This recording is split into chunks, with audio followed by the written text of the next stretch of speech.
All right, looks like it is live here. Anyway, welcome all. Tonight's going to be another day of just doing some TMNT code analysis. Last time around, we got pretty far with the music engine in figuring out some of the effects. Hello, Temuchi, good to see you. Hope you're doing well. Yep, glad you're able to come on in again. So yeah, we're going to continue this. And yeah, so we'll see. With some music data. I've also off stream been looking at the level data as well, so I figured out how that works to some extent. So yeah, we could, maybe switch it up a little bit later on. We'll see how it goes. My pleasure. Hoping to catch this. Oh, all right. Well, thank you very much for saying so. Yeah, so let's just get right into it. So I'm gonna change views here. Hopefully OBS cooperates with the layouts, and okay, it seems like it is. Yeah, every time I reset OBS, I have to, even though it's a VS Code, it's like, no, you have to, reset VS Code every single time in OBS, and sometimes you even have to do that with the Messen emulator. But alright. So anyway, let's see here. So if you kind of look at the code here, you can see this one commented out part. I, of course, put Mary into its own little file here. And on the right side, actually, we'll put it into this size so you can see it. It has the same labels as the overworld. So pretty much I'm using this song in place of the overworld. Oh, it looks good? All right, thanks for saying so. Yeah. Yeah, if there's anything, weird or whatever, just let me know. Because one thing I noticed that I have a tendency to do is like sometimes when I have the split screen here, even though I can of course see the entire VS Code, maybe on the right side you can't really see what's going on, so I might accidentally do that. It's like if I'm working with two panels, maybe something like this would look better. I don't know. But alright, yeah. So let's see, I just put it into this panel for now. So what I've gone ahead and done is, what do you call it? I put all the labels in the other song files as well. So yeah, I guess since it's on this, for example, like building 1, I've gone ahead and put all the labels like the song header, the square wave channel, and then all the patterns as well. So what that'll accomplish is if I shift music around, it should just play normally. Because if the labels are off, or rather if the labels don't exist, it's going to try jumping to an address, which is a bad address. Even if one byte is off, that can screw up the whole song. But yeah, so let's go back to the Mary song here. So the main goal today is just to try to figure out the remaining E effects that start with the letter E. And hoping bank 0A. So E effects. Oops, sorry, E effects. I've figured out a couple of them. I've gone ahead and commented here as well. So E6, 7, 8, so basically all the way up to C. D, E, and F are actually non-existent, so if you set those, it'll most likely crash the game because it's a non-existent address in this table here. And since last time, I figured out that E6 is also a tempo setter. So the effect starting with D, I guess this song doesn't use a D effect. Let's look in the overworld. Like in the case of the overworld, I guess this D was meant to be some kind of a shorthand so that you don't have to, do something, like E and then the speed and then E and then the instrument and E and then whatever. But you can also do the same actions with E through, so E6 will set the tempo. E7 will set the volume envelope, which is also tied into the D effect. So yeah, I guess D is just a shorthand, like I said. So let's see here. Gonna turn off the stream background music here. And we'll go ahead and put Mary back into the game here. So take out Overworld 1, put in Mary, build. I guess right now we don't actually need the debugger open, so let's go ahead and close that. And we're going to reload the game. So I've gone ahead and made the song actually sound good, so take a listen here.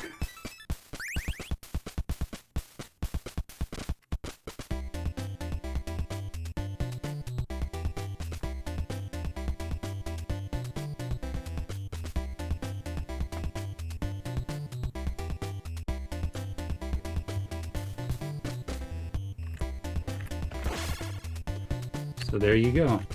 It has the same percussion as the Overworld. I kept that intact, just the other 3 channels I went ahead and modified.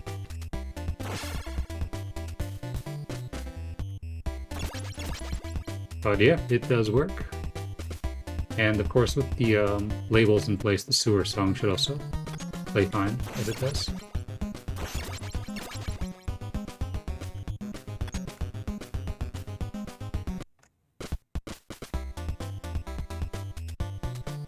But it's kind of interesting that it changed the duty cycle though, to the 12% square wave. So I guess that's another thing that the D thing also accomplishes, is the duty cycle. So let's let's play around with that. So I've also gone ahead and let's do my aliases music. This we can put it to the right panel because this isn't really code per se. This is just label information. So like these are our songs. These are the notes. C is always a note rest. D, I've got to come up with some kind of name for that. Oh, sorry, I missed the comment here. Sounds banging. Yeah, thanks for saying so. You don't remember which one I last looked at? Yeah, I think I've maybe the vibrato one. I'm not sure, but we'll see. Anyway, the E effects. Let's see here. So we've got. I've also gone ahead and made these because I was thinking to myself, transpose octave, -1 is really hard to understand. So instead of just going ahead and call them 0, 1, 2, 3, 4, and 5, it makes a lot more sense. Hello, Gordea. Thanks for coming in. Glad to see you. Hope you're doing well. Yeah, we're doing some stuff with the music engine here. Don't know if you got to hear the Mary Had a Little Lamb thing that I put into the game earlier, but yeah, we'll play it again. Anyway, E6 is for the channel tempo. E7 is for the volume envelope. Maybe I should call it volume envelope, not just envelope. That might be a little easier to understand. Volume linger is another thing I found. So when a note, let's actually look at the volume envelope real quick. Oops. I don't want to select all. So like right here is actually the volume envelope tables, which I'm going to put a BEB0 in here as well for reference. So we don't need that on here. And you can see like there's I put all the definitions in here. And I'm thinking they might have wanted to have different volume envelopes, like some extra ones, but they must have run out of space. So that's why some of these get repeated. Like they repeat, envelope 3 times, which it's literally the same thing. Then so for that reason, it jumps from 3 to 6. Then 6 gets repeated 3 times, so 6 to 9 and so forth. But in the envelopes, it's really the second value. What does Mary use, by the way? Mary uses envelope 6. So yeah, it uses right now it's using this kind of trembly sounding one, as I called it, where it has a volume of 8, 7, 6, and so forth. Eventually goes down to 1 and then goes back up to 5 and then ultimately ends at 3. I haven't really figured out what this left bit is doing just yet, but that'll be something that maybe we'll take a look at. And then what happens though, it'll eventually get to 3. And then it has a kind of linger, which is what I wound up calling this. And depending on that, it determines how long it stays on the final volume. So if the final volume is 3, it'll stay on 3 for so long, and then eventually fade out to 1. And then it'll hold at 1 constantly. The only time it would never do that is if the volume envelope actually ended at 0. In that case, it would just cut out the channel until it's time to play another note. So yeah, you can, have, it quickly fade out or very slowly fade out. So that's what the linger is for. But all right, let's see here. Can I modify this? Oh, okay. So what I'm going to put this on the right side as well, since we're not really looking at this just yet. And then, so in here, so I figured out E6 is for channel tempo. Does the E8 have an argument with it? It could be a repeat operation. Yeah, a sec here. I think I was looking at E8. Yeah, E8 also has an argument.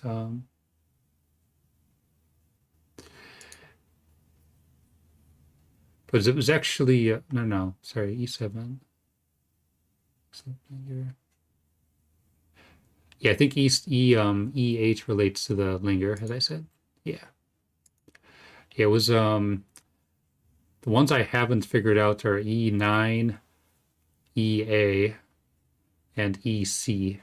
Although I did kind of experiment with EC, and I think it's what do you call it? Arpeggio, where the note kind of like plays the tone, but then it kind of goes up and down through different tones. In fact, yeah, maybe we can showcase that real quick, and then we'll start with EC first, because I have a pretty good feeling what that is. So let's go back to the Mary song here.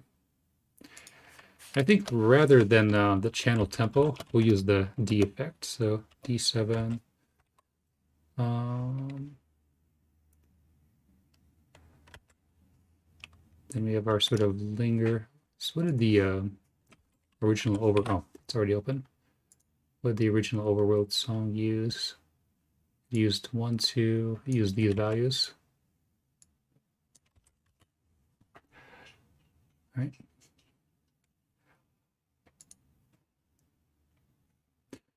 The only thing with setting the envelope with this, it has more stuff with those left bits, and I haven't quite figured out what those are for as well. But so let's see, it uses volume 4, or the volume envelope 4. I don't think I want to use that one. I want to use something a little louder. So yeah, I guess 4 is the same as 3 in this case, because as I said, 3 is repeated 3 times. So we don't need this tempo. We don't need this. And yeah, instead of a transpose octave -1, we're just going to call this transpose octave 1 from now on. I'll need to go back and change the overworld as well. Let's build this. And let's isolate just... this is square 1. Actually, we want square 2. Square 2 is actually the lead. All right. Once again, we don't need the tempo. We don't need the envelope. Actually, don't need this either. Let's first listen to just square 2 by itself. So I'm muting the channels off screen here. So we're going to build transpose octave 2. Reload.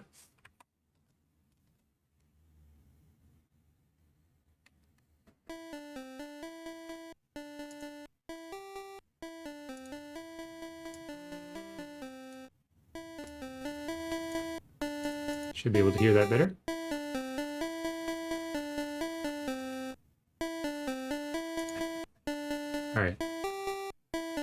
So I can maybe show the linger real quick. I think if you turn linger to 0, it just fades immediately.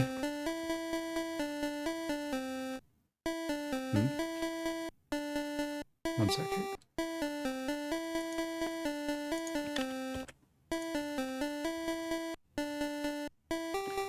Oh wow. In my constants here I have transpose spelled incorrectly. That's why it wasn't yeah, that's pretty bad. So yeah, same thing up here, transpose. Yeah, programming's fun. You spell something incorrectly and now it's undefined, and oh great, now it's undefined in another file as well. So yeah, in the sewers that has the incorrectly spelled version of it. One sec here, guys, I gotta fix that. Enjoy Mary while we're doing this.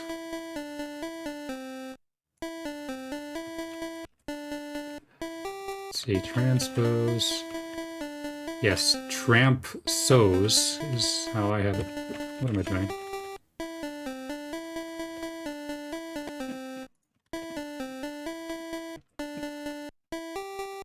Alright, we're gonna build correctly this time. Line 16. Line 16. Alright, transpose. Okay. There we go. Okay.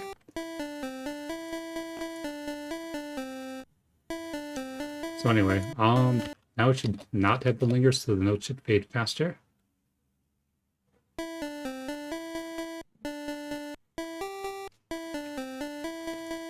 Whereas the linger was something like FF, it should hold the notes for a very long time.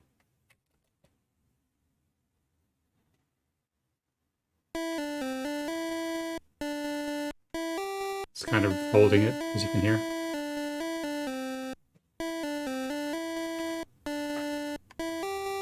But anyway, let's set it back to 1-7.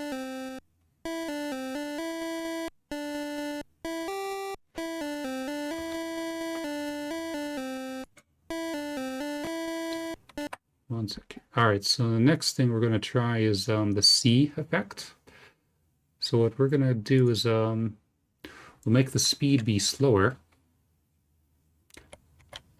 Actually, I guess we can keep the speed the same. We'll have the actual notes hold for longer. So instead of +1, we'll use a value like, I don't know, +9.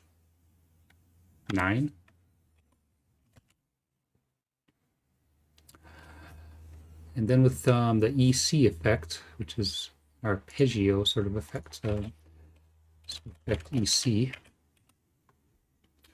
takes one value. So the value is 0, that turns it off. If the value is less than 4, so basically if less than 4,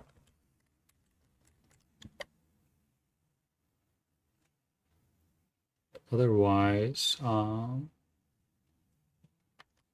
less than 4. This would be if 1 to 3, and then we get this 4A onto it. So this might be another much better for transpose, good for confusing other people. Yeah, absolutely. Yeah, there actually is a sort of a transpose effect. I think that was what EA is, because even at the octave 0, that's still kind of a high note. If you wanted those really low notes, it looks like you have to use that transpose effect, although TMNT doesn't get really low with its lead notes, so yeah, I don't know. Yeah, I still say they should have, you know, done like note and octave, not note and length together is one thing. But all right, let's try this. So I'm gonna close over world 1. We don't need it right now.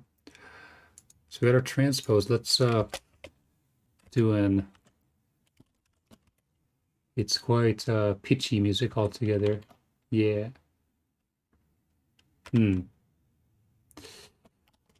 Yeah, like I still think, you know, something like, you know, like 0, 1 would be, A1, A2, A3, A4, and then, have some sort of, length before that.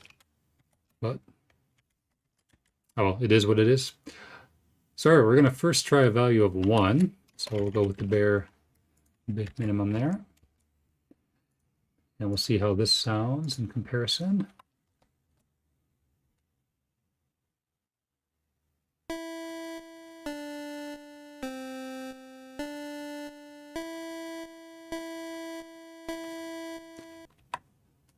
Would be more sensible for sure, but it isn't fun to figure out the logic. Yeah, absolutely. Someone at Konami loved this system. So EC didn't really change anything. Let's try, I guess 3 was where we had that special case going on.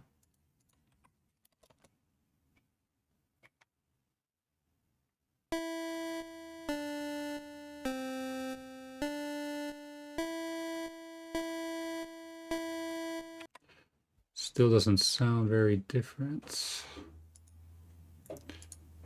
So what do we have in the code? So if it's less than 4, if it's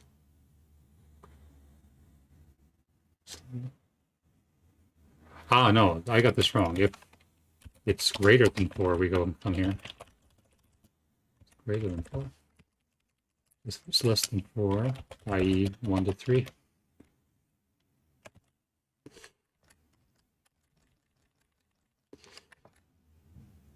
But yeah, if it's less than 4, it's doing something, but we don't quite know what it is. All right, let's use, let's use a value like, I don't know, 16. See how that sounds.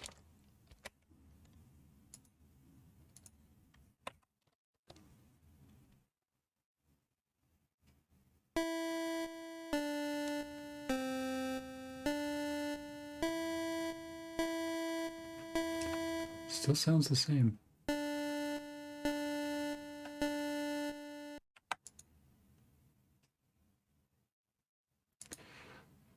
All right, what happens if we don't have this? Because I swear it sounds the same.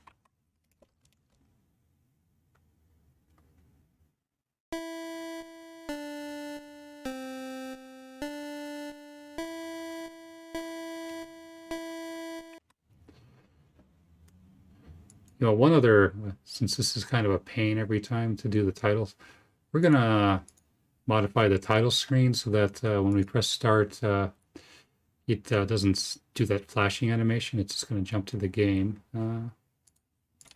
So yeah, I guess we can look at some other aspects of the code here.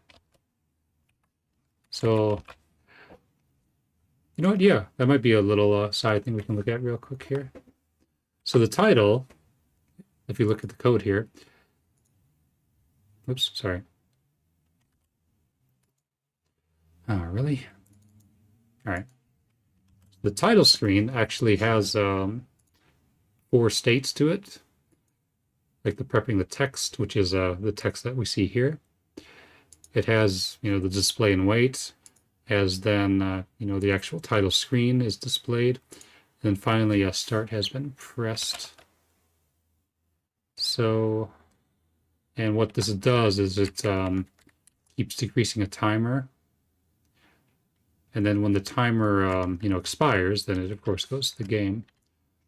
So when you actually press start up here, it sets that timer to 8-0. So we're going to modify this to just be, 2.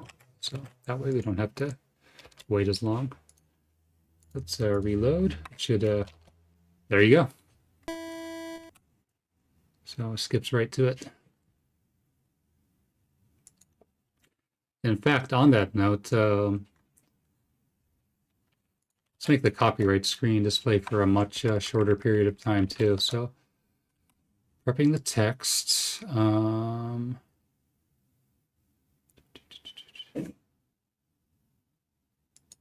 Set timed pause presets. Oh yeah, that's right. So there's this preset here that the game uses. Basically, 0 makes it wait for, 100 hex frames, which is 256 frames, or about a little more than 4 seconds. So instead of that, we'll do only display the copyright screen for 2 frames. So reset. What? It didn't work? Ah, no. This has to be 0 as well. So these are the normal settings. These are the new settings we're going to use. So now the copyright screen should skip. Oh, the only problem is now that it uses it for the title, how long it waits on the title as well. Oh dear. All right, whatever. I can just press start twice. It's fine. All right. Reload.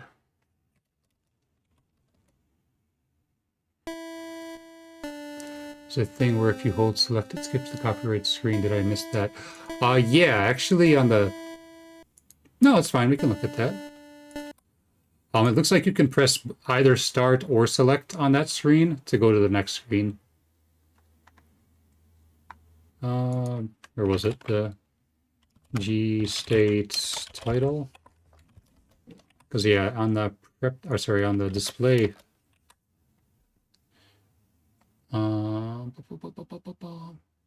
Displays the music.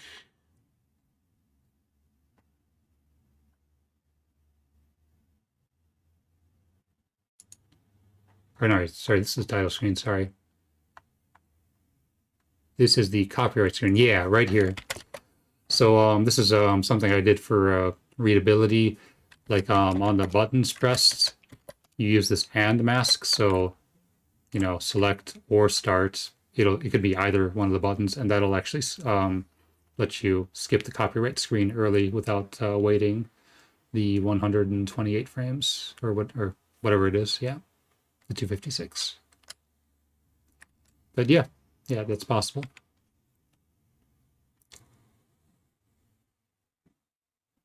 Yeah, sure, no problem. Yeah, please ask questions, no problem. All right, so this EC effects.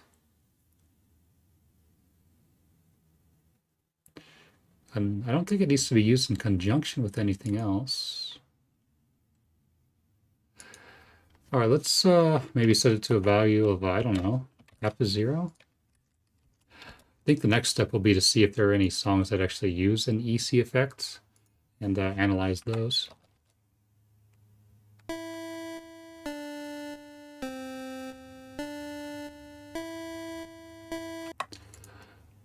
All right, let's look at some of the other songs here. What do we got? Because I know I did this and it actually did do something. Is there any EC in the boss music? Uses 3. This uses 2. Building doesn't use it. Building 2 uses 3. It seems like they're just using those low values.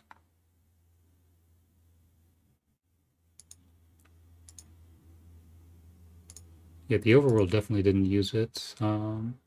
Overworld 2, again, uses like 1.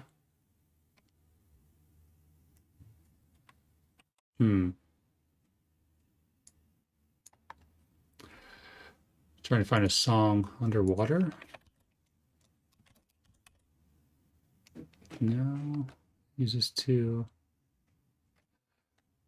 Up here it uses 3. All right, so it seems like they're only using like 1, 2, and 3. So go back to 3, I guess. Is there a song that uses it kind of early in the song? Yeah, like I don't know.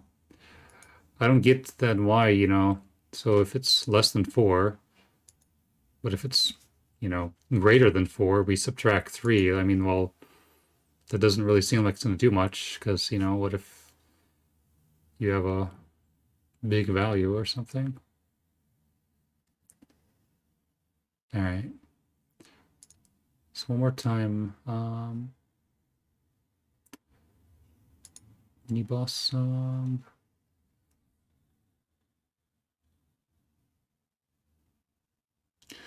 Just a song that uses it kind of early in the song.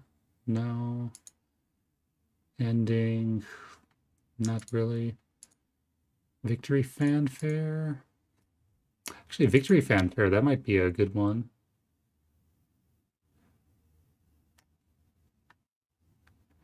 Because victory fanfare plays that same pattern 3 times. And it kind of does like do do do do do do at the end. All right, let's try with 3. So, in fact, let's maybe copy this part of the song. Yeah, we'll copy this part of the song. Comment this out for the moment. And put this in place. See how this sounds. This would be the victory fanfare, although let's use, yeah, we'll use these settings as well, just to make it align with what the song was supposed to be. Oh, looks like the settings were the same. All right, reload.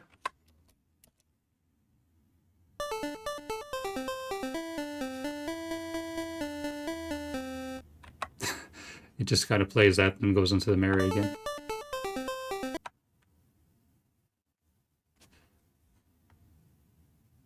So 220. So right here it uses 2. We're going to focus on just this part. So this we can take out.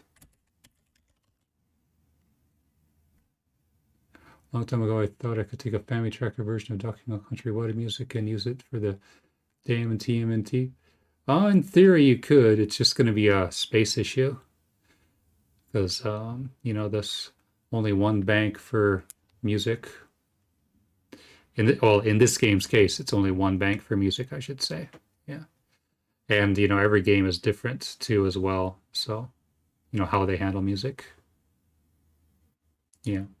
It's funny that you mentioned the underwater music. That song is in a very weird time signature in this game. It uses 6/8 time. All the rest of the songs, I'm pretty sure, are in 4/4 time, which is standard. But just the underwater is the irregularity. So, okay.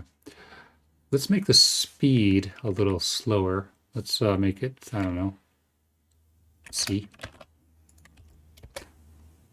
And see how this sounds.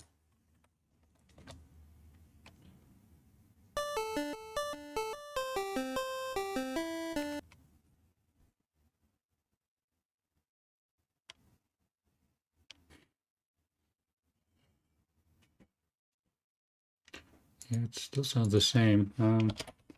You take that off.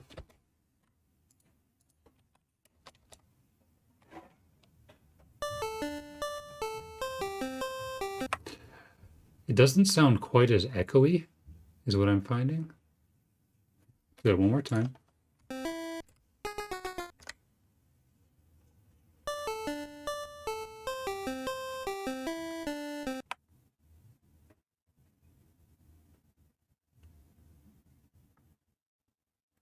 So one more time with 2 in place.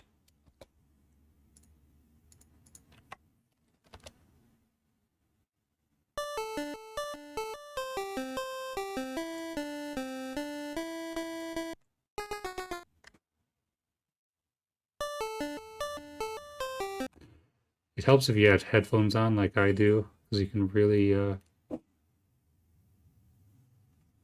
compile reload setup here. Yeah, I like your edit compile reload. Oh, yeah, thanks for that. Yeah. Yeah, hopefully it's easy to understand. Yeah, one other thing I have in here is there's a debugger, but there's also the memory viewer, which is here, which is another thing we might take a look at. So you can always play with stuff in memory. Yeah. I can't really so okay, that song used 2. So let's take this off. We'll keep this here. Maybe it's just for short notes or something. So maybe instead of +9, maybe +3.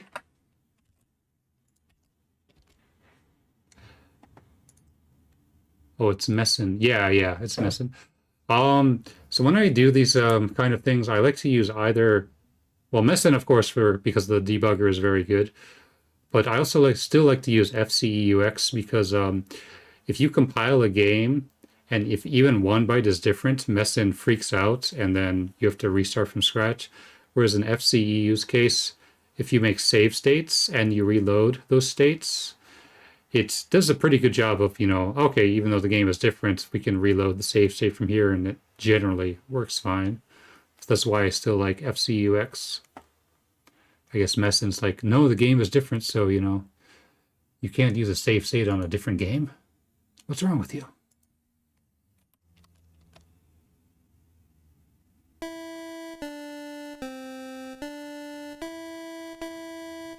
I believe it can be toggled.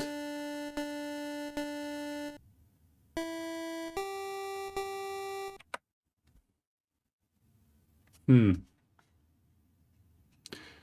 The only other, well, yeah. But then again, if you look at the data up here, it could also be that, yeah, I don't know what EC is doing. Because that sort of trembly sound might have also been related to the vibrato as well. There should be a setting to disable CRC check for save state. Oh, okay, I'll have to look into that.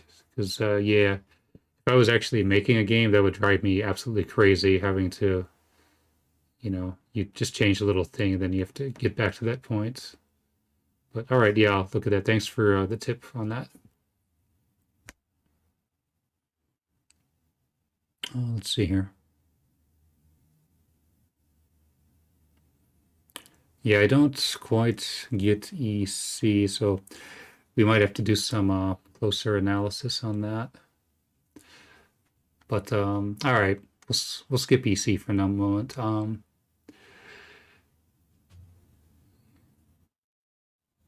quote me on it, but I'm willing to bet I somehow solved it, so it's definitely possible. Okay, yeah, that's good to know. All right, forget about EC for the moment. Let's actually go up to EB, which is a vibrato. That we know for sure is a thing. So if none of the upper 4 bits are set, it's a vibrato. So let's we'll take this off. We don't really need it. So EB actually in this case takes 2 arguments.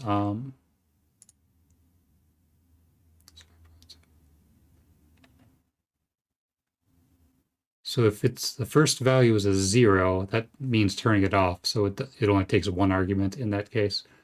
But if 2 are set, then we need a second follow-up value. So let's yeah, I guess we'll look at the fanfare song again. Because that used 2 2, or rather, no, used like a 2 2 and a 0. Let's try that. So let's see if Mary sounds a little more vibrato-y.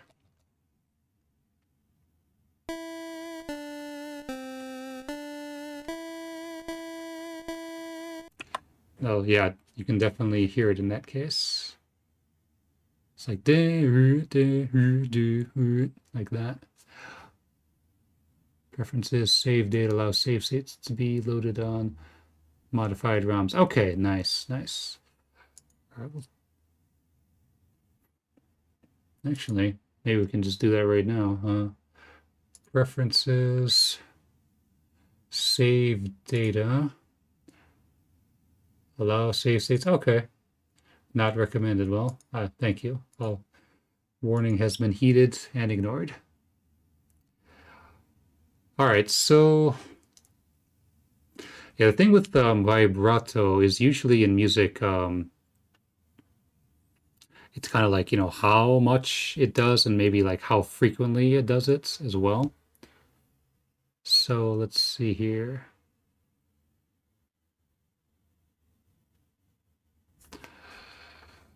Let's look for a couple other songs. Like Building 2 might be a good case where that uses that. Building 2, by the way, is the level 5 building songs. So that uses 6, 2, and 0, 5. All right, I'll take that value here. Close that. Yeah, just, oh, by the way, in TMNT's case, not so many songs in the game, actually. I think it's 13 or so. How many songs are in the game? 1, 2, 3, 4, 5, 6, 7, 8, 9, 10, 11, 12, 13, 14, 15. Okay, 16. Well, it was pretty close.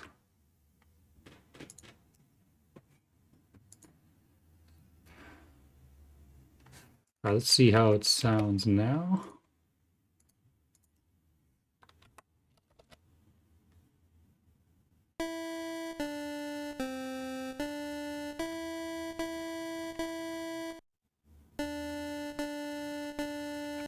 That really didn't sound different.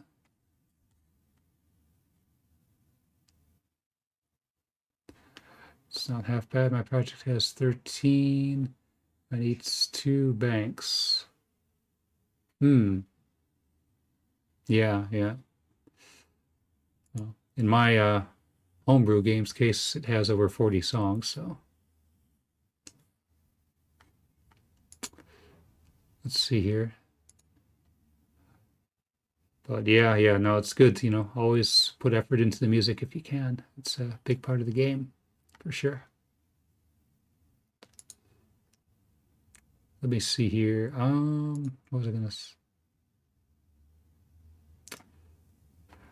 What's a song that uses vibrato in this game?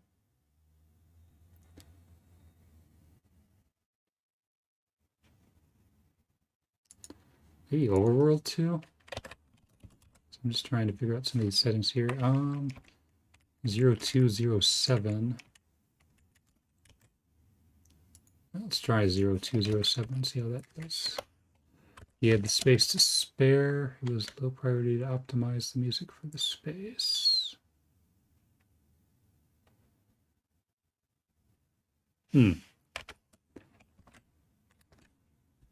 Yeah. If you had the space, always, try to fill it up.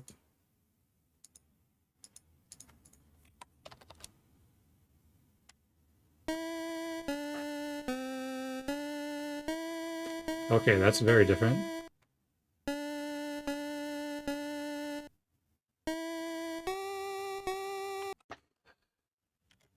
Okay. Yeah, that definitely sounded different. So, wondering if like set this as something like F. See how that sounds?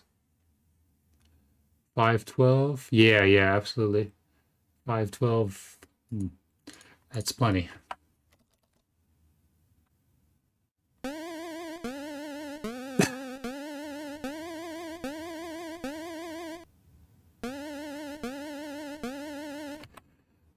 Okay, so, but that's good information. So it looks like the lower 4 bits are like kind of like how much it does. So let's change that to something a little more reasonable, like, I don't know, 1.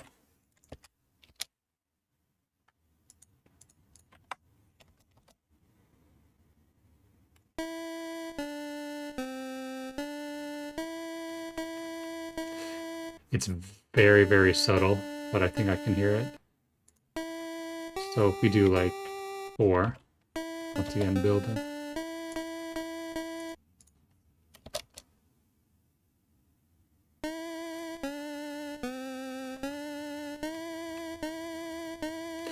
Yeah. All right, so that's good. We made some progress there. So it takes one of 2 values. All right, so the first bit of information, if it's 0, it just turns it off. And 0, it turns off the effect, and no second value needed, or no second value is used, I should say. Otherwise, so if none of the upper 4 bits are set, it's a vibrato. So yeah, basically if it's 0, it just turns it off. Oh yeah, this turns off the effect with a 0 value. So then up here, this is just something I like to do in the code, is this sort of indentation, kind of like under a branch, because there's not really curly braces or anything like that. So it might look a little weird, but it's just my thing. Yeah. Although sometimes I might actually write like comments here. So in that case, I don't really bother in that, but whatever. So anyway, so yeah, 0 value is of course, 0 turns off the effects. We check the upper 4 bits. Honestly, looking at this code, they don't really need this compare to 0, because with this AND effect, it's gonna be 0 in any case anyway. So something you guys might notice in my code is sometimes I also do this in these disassemblies where I put the slashes. This is kind of like what I call like a critique on the code, whereas in like the CMP 0 is not needed, because with these shifts, if it's 0, you don't need to compare it to 0. It's just going to be 0, whatever case. So anyway, so if none of those are set, you come down to here. If they are set, so I'm wondering if those are, sorry, I wasn't reading here. Used to, because assembly is the only language I can actually write. I'm so used to, oh yeah, absolutely. Yeah, when you look at this in the debugger, nothing is indented, just, labels and then your code. So I'm wondering if the upper 4 bits have to do with like a delay before the vibrato happens. So let's actually test that. So instead of 0-4, let's try 1-4. Yeah, exactly. Yeah. So who knows, if someone wants to optimize the code or whatever, they could, just take that off.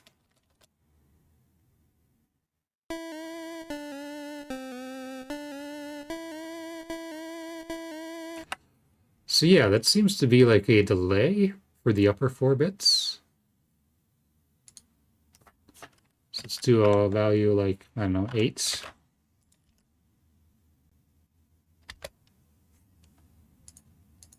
See how this sounds?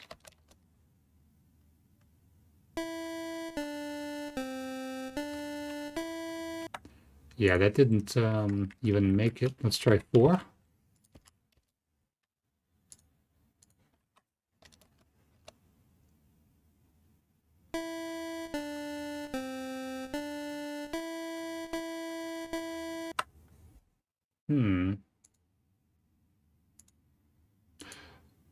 Rather than, let's make these notes also hold longer. So instead of That will make these be 7.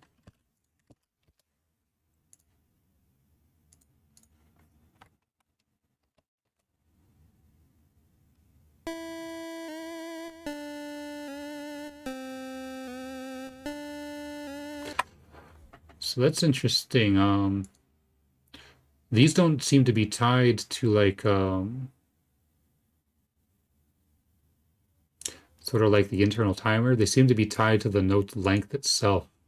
So that's why we didn't hear that earlier, because um, like 4 was greater than 3.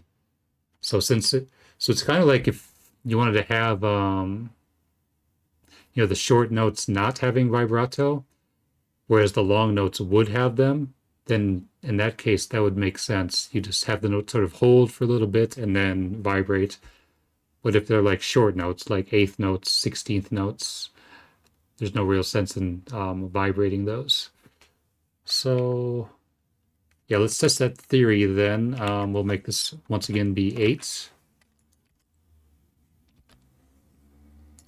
See how, and there should be no vibrato in this case.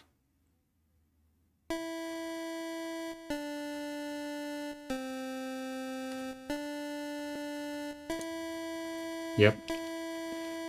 Let's drop that to 6, just to be 1 less than that. So it should be the note is holding, and then just a very slight vibrato at the end.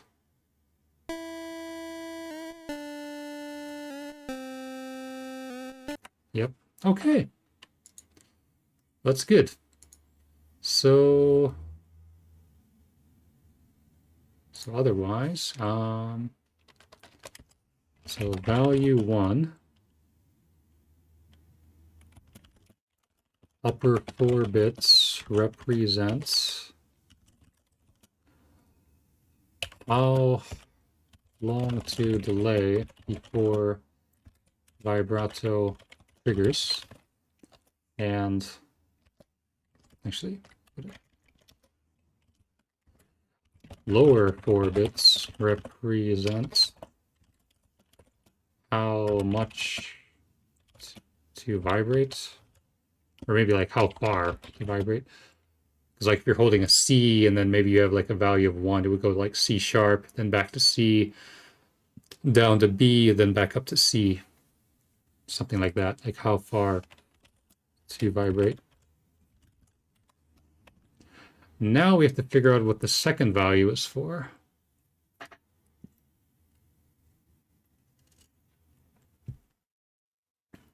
I'm going to put some question marks on that because I'm not entirely sure, because the second value may also have some relation to this value. So, okay, we don't need this. Could call it the vibrato range. Yeah, like how far. I mean, far does kind of imply range, though.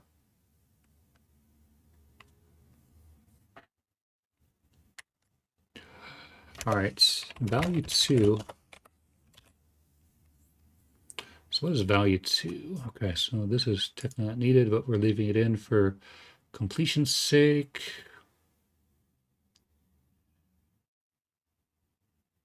Oh yeah, and right here.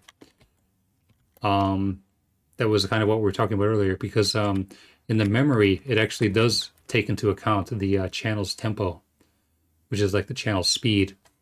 It's like in Mary's case, the speed was 12 in this case. And then it adds the tempo. So, interesting. So yeah, there's definitely some relation between the two of them. All right. So when would we... Oh, okay, so then this is a loop, it looks like. Yeah.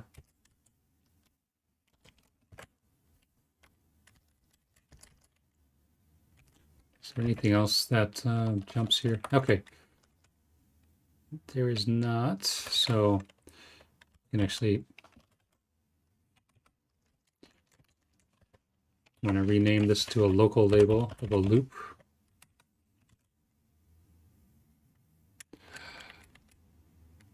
So branch, not equal, branch, not equal.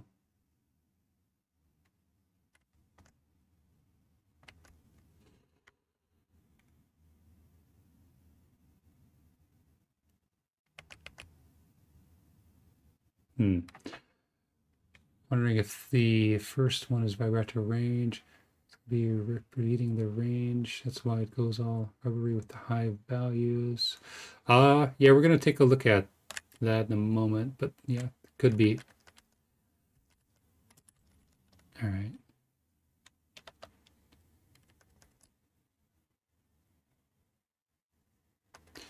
So if it's 0, then obviously nothing happens. We store it, we decrease it. So if it's a 1, then 1 is also a special case. Otherwise, we take in our tempo,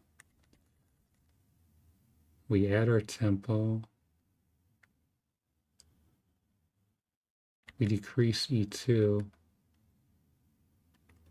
Why do we keep adding onto the tempo though?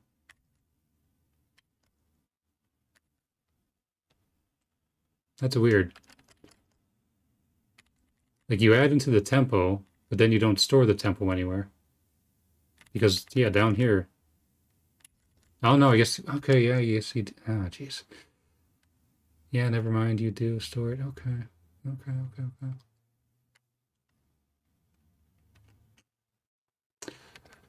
All right, whatever, okay.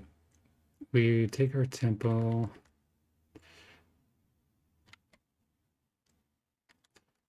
This is the first, okay, so now here's where we're gonna actually start the second value. So this is handle value 2.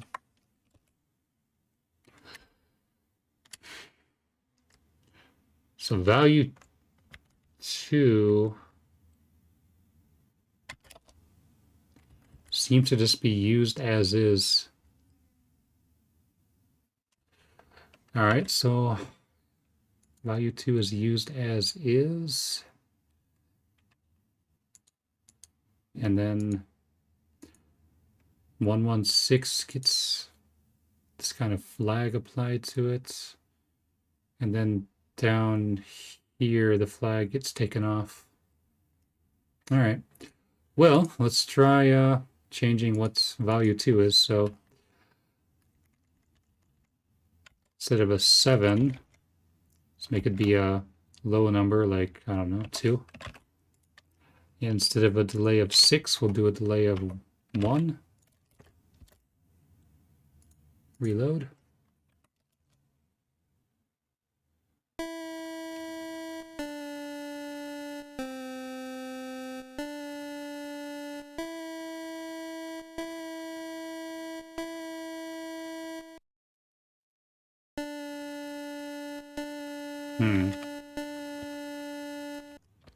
Let's try 8 on the first value paired with 2.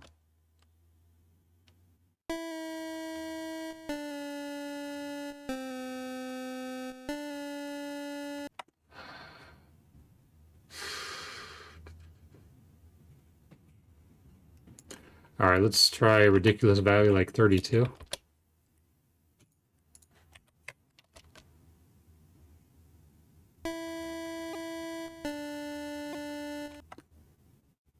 Kind of heard it go off key there.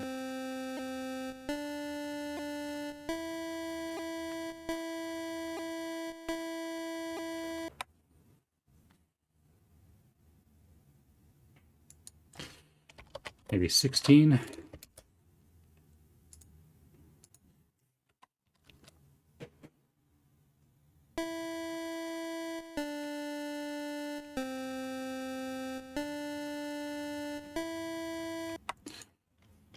Wondering if like the lower the better. Let's try 1.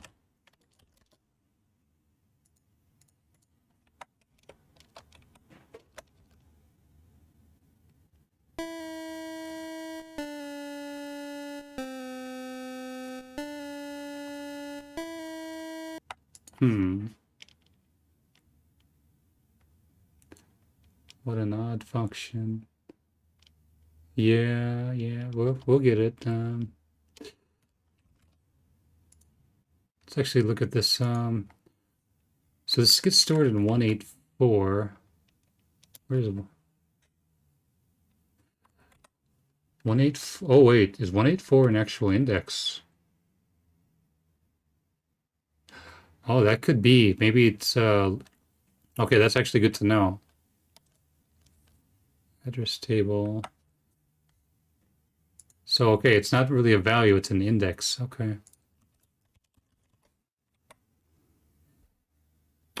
Ah, okay. I'm gonna put this on the other screen here. So it's an index for this. So okay. So 0, 2, 3, 4, 5, 6, 7. Okay, so it can only be a value of 0 through 7 in that case. And I'm wondering if these then are is it like vibrato tables? Okay, so vibrato table.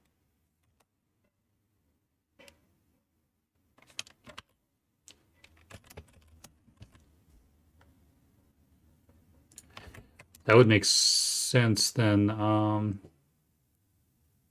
because I remember Gimmick used something similar to this as well. Like it didn't have like, you know, how much, it just had like a predefined table for that. So yeah, okay, that was good that I didn't keep, you know, doing random values like that. So, and it looks like from the data here, you would have like negative values, like the F here, and some positive values. Um,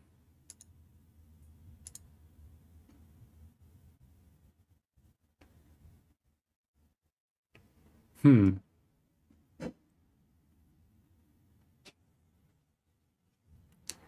Yeah, it makes more sense. Yeah. Sometimes it pays to actually investigate the code even further. So there we go. Compare to FD. Oh, interesting. This might be using a similar schema to the songs, where you might have like a definition of a repeat and then, you know, how much to repeat. Although in the case of vibrato, you would repeat it infinitely because it would just keep going vibrate until you play a new note. Because that would actually kind of explain why you would have something like this sandwiched between the FE here.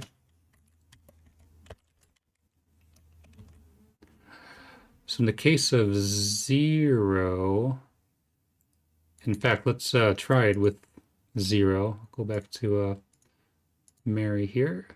Let's try it with 0. So 0.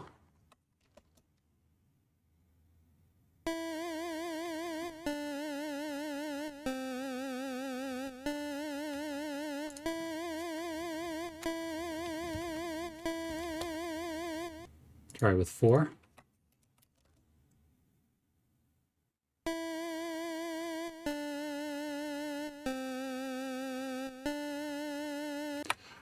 All right, so that's good. Then now we know how that works. So what was the vibrato code? All right, so value 1, upper 4 is the delay, lower 4 is kind of like the range, or, you know, how far, i.e. the range. Thanks for the naming tip there. Value 2 is an index to look up in the vibrato table. There's the rubber band sound. Yeah. Yeah, vibrato is good. Actually, there, I'm gonna unmute again. Pretty much like to this level, it's good.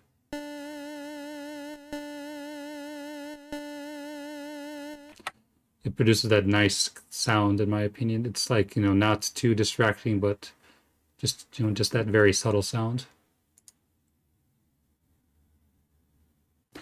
So an index to look up in the vibrato can be 0 through 7. Nice.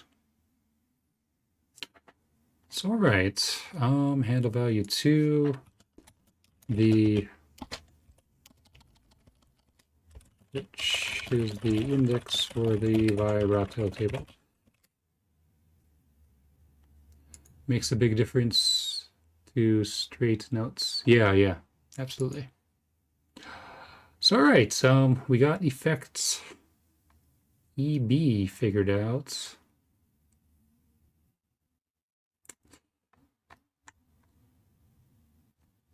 It's all right, effect EV is done. And we'll give this a name. We will call this set channel vibrato. Yeah, I guess that's fine for now.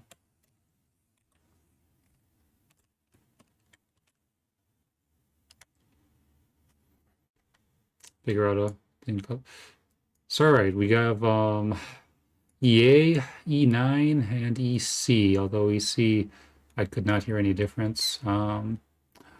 EA, however, that relates to note pitch, and I'm wondering if EA is something like a another index. So let's look at a couple of songs that might use EA. I guess here we'll have some music in the background while we're looking at this.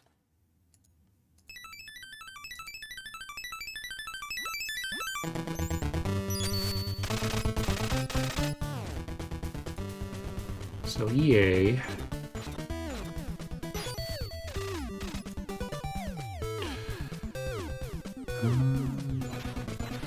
All right, songs that would use EA in their data. How about the overworld?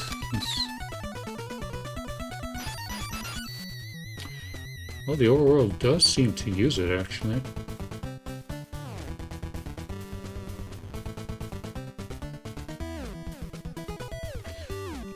How about the sewer song? Does that use it?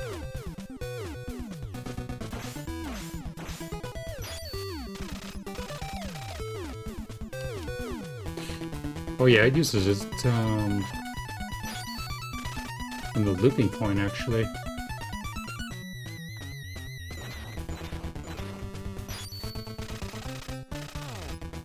Hmm. 8, 9.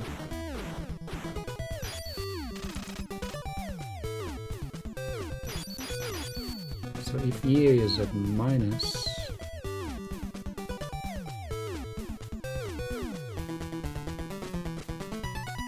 shifts left and then still. So in both cases it shifts left.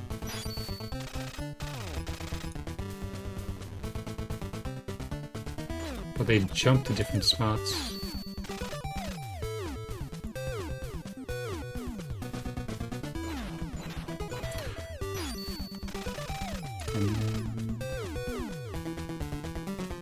So in the case of a positive number, it stores it like after shifting it.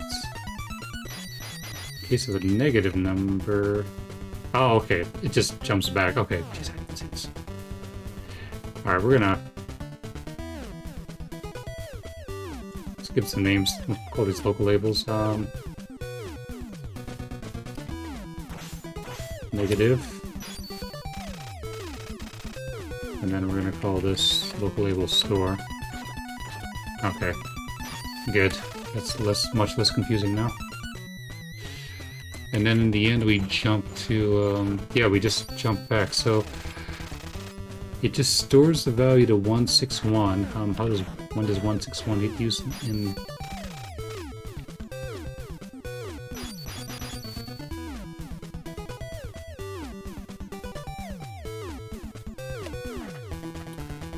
Load it in.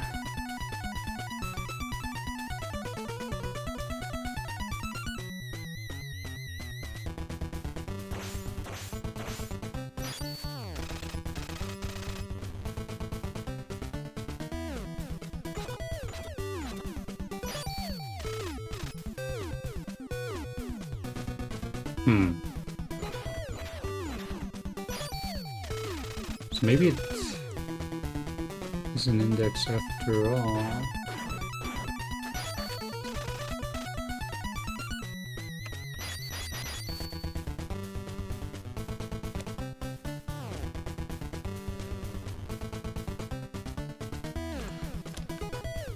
Oh, I think this particular table is the actual pitches for the notes that get written to the sound registers.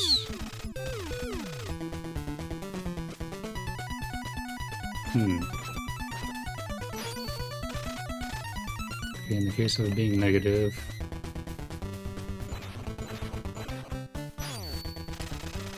oh man, it was all over the place.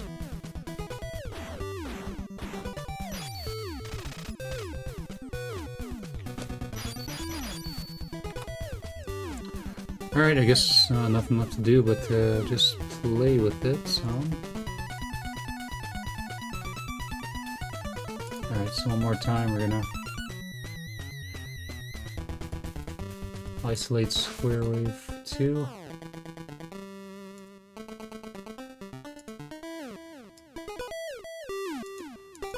Alright, let's see here.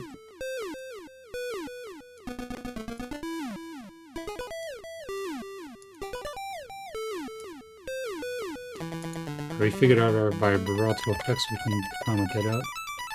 So in the case of EA, I don't know. Let's try 8. So it's like a half an octave higher than it's supposed to be. Pick a song with a big pitch change and go to town with it.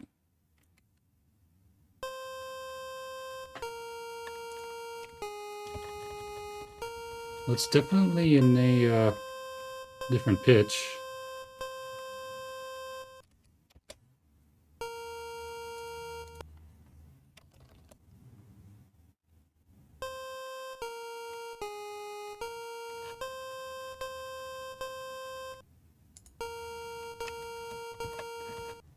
Well, should in theory be an octave higher.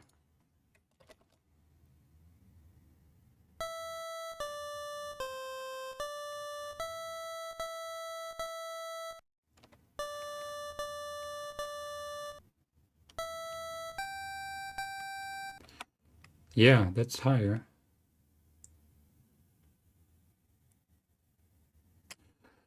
So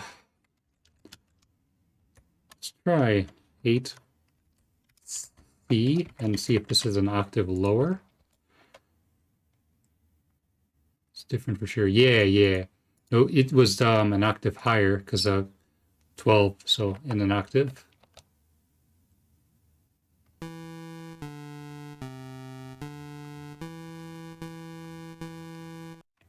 And that's an octave lower. So yeah, okay, this wasn't as bad as I was thinking it was going to be. I guess when I was experimenting with this, like I knew that the positive numbers, you know, were like the half steps.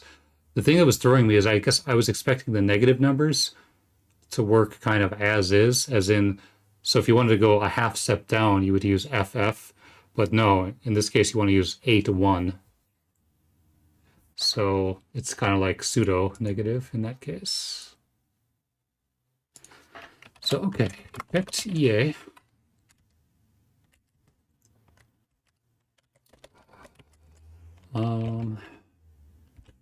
To go up, set the value to the number of half steps to go up, to go down, set bit 7, and then the number of half steps to go down. Because yeah, if you set this to like some ridiculous number, it's going to actually go out of range, then just play, you know, garbage, you know, pitches for the notes. So I would say this would be something you'd want to use in moderation.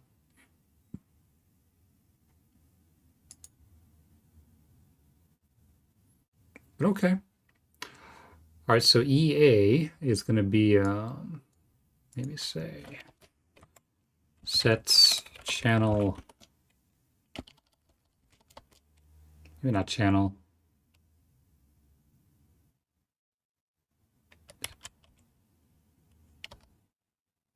not transpose,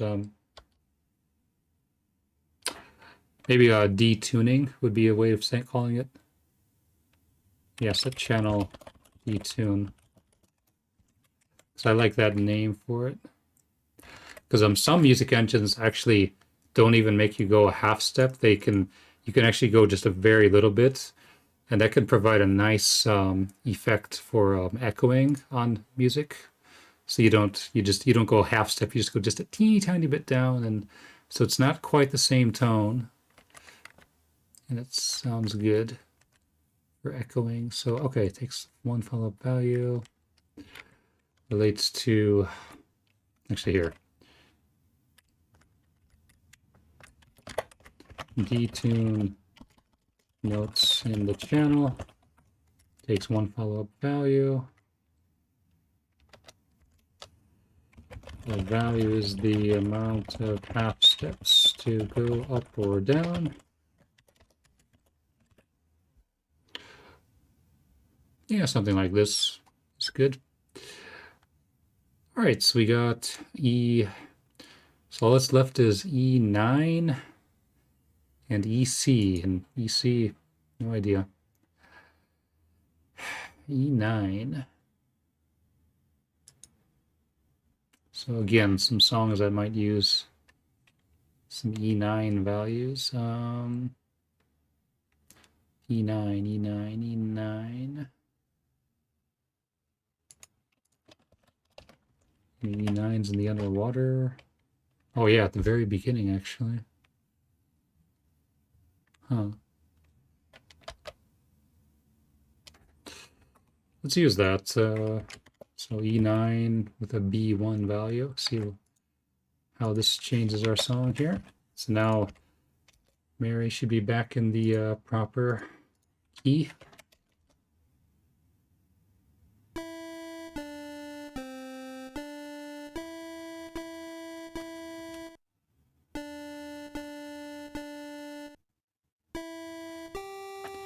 So it doesn't quite sound like the flat note, kind of like it's gracing the notes.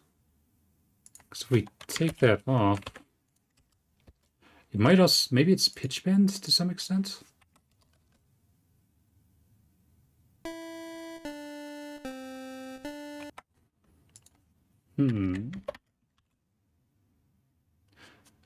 See, my original idea, it's definitely not volume related.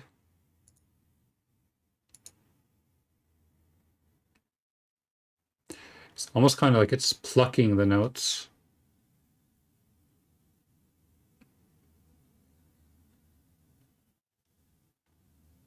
So what's another kind of song that does that in this game? Plucking the notes. Does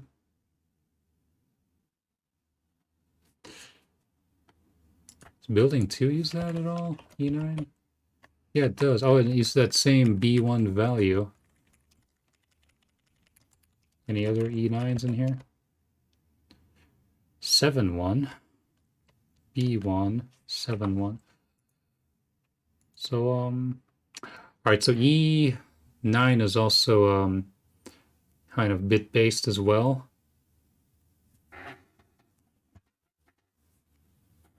Any E9s in chat? No, sadly, not so much music in chat, I don't think. E9, so okay. So instead of B1, let's try BF. See how that sounds.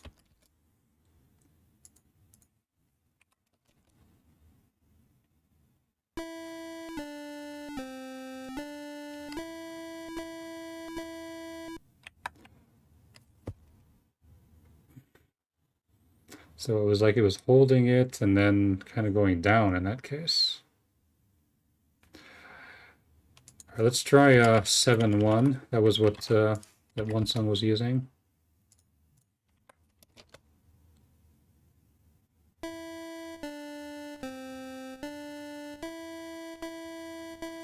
Doesn't sound different. Yeah, you move the pluck to a different part of the notes. Oh, that could be though. This okay. Maybe this is a how long the delay. Yeah, maybe that is the case. Let's try F1. So the lower 4 might be how long the delay is.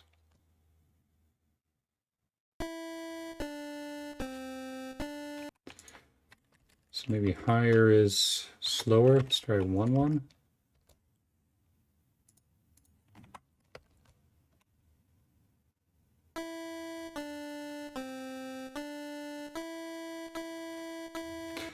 I can definitely hear a difference there. All right, let's look at the code. Letter point, if it's a 0, it obviously turns off the effect.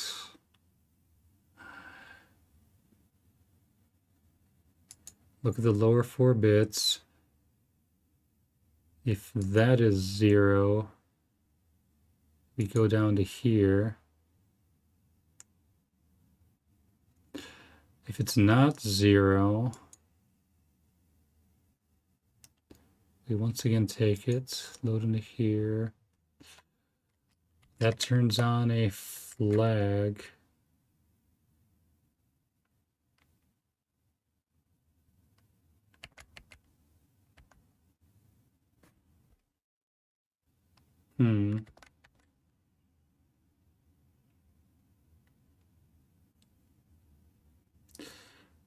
That turns on this flag. Increase Y, go back.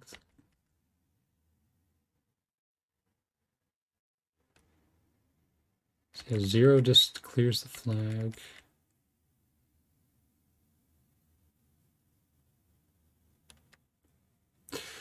So I guess in this case, if the lower 4 bits are 0, something, and if they're a non-zero value, all right, what happens if we have just a 0 value? So 1, 0. Or here, we use B0 since that had that plucking sound from before.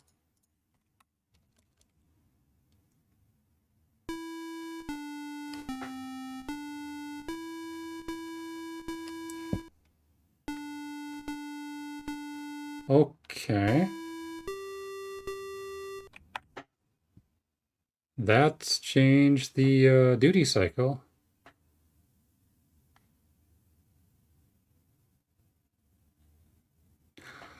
Ah, you know what? I'm wondering if this is a repeat of the so remember earlier we said that the D was like a shorthand. I wonder if this is the other way of setting that value, and this is just repeated code. Because E6 was for taking the lower 4 bits of D. This was for taking the second value. This was for taking the third value. And I guess this must be taking the first value. That might be it.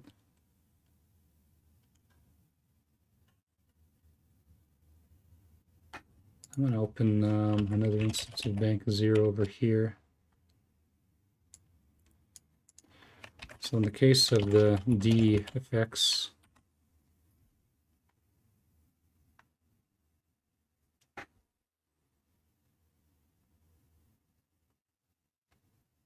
no, it's writing to different memory, it looks like.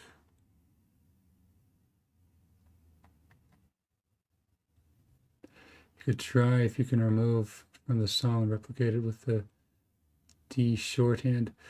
I'm just comparing to the D code right now, because although it might also be an override as well.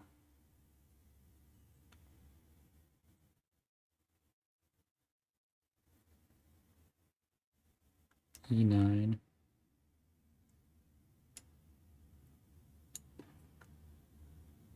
Oh no, yeah, right here, because they both write to memory 5/8.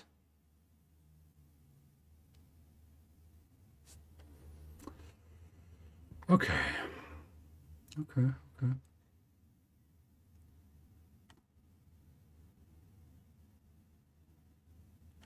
So maybe this is a multifunctional one. So if the lower 4 bits are 0, we can change the duty cycle, it looks like. Because in that case, because what is B, right? B is 1 0 1 1. So yeah, instead of here, I'm gonna actually do this 1 0 0 0 0 0 0 0. Because that's the 50%. This should be the 25% if we change it to just that.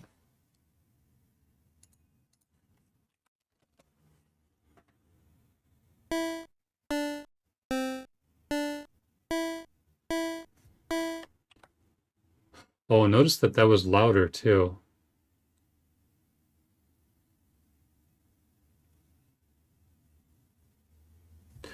So that must, oh geez. Okay. Okay. It's challenging.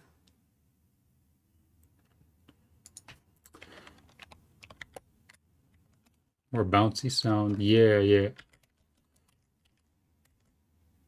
So 0 turns it off.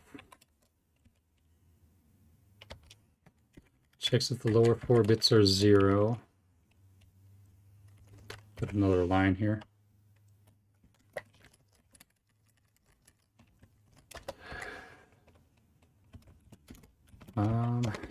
If they are 0, and set the upper 4 bits of the upper 4 bits like so. Bits 6 and 7 would be duty cycle. Bits, what, 4 and 5 is volume related. So if we turn on just like 1 1, that should be that same kind of softer sound we had before.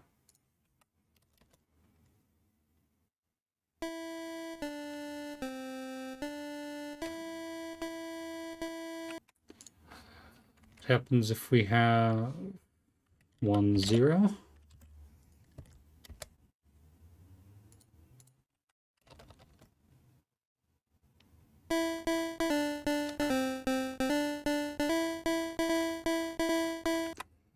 Okay, it apparently goes crazy on us. 0 1.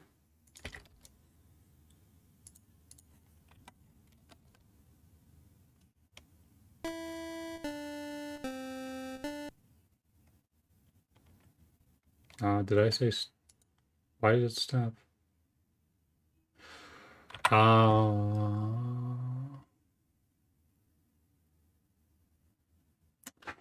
Yeah, this has something to do with, this is something to do with the sound registers.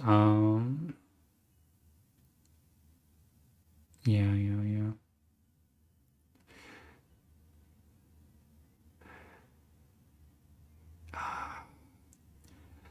Yeah, I can't explain this right now. I would have to look this up, but I know it relates to the sound registers and one of the flags. So you'd either want it to be 1 1. I think you would always want it to be 1 1 actually, because that way it would use the volume envelope. Otherwise, like with the 0 0, I'm pretty sure that's just the constant volume and it doesn't use the envelope.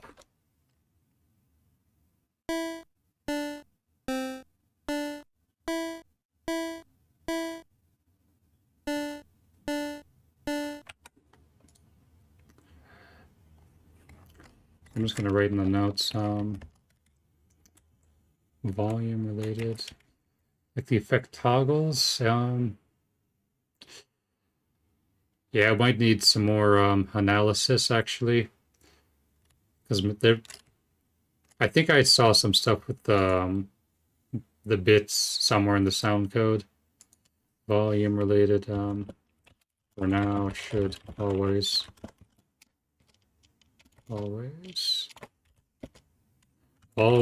be 1 1.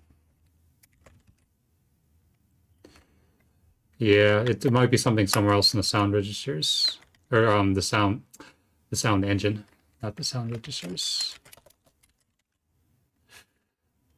Anyway, we figured that part out. So now,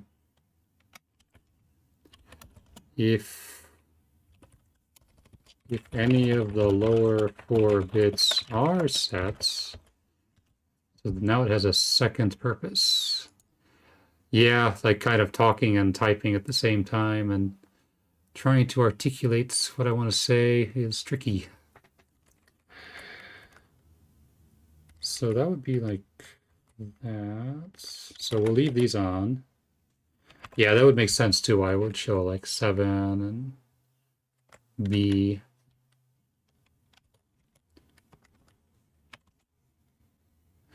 Or maybe it's like a duty cycle changer. So I'm convinced these have to be a time of sorts. So plus, I don't know, 7. See what this does.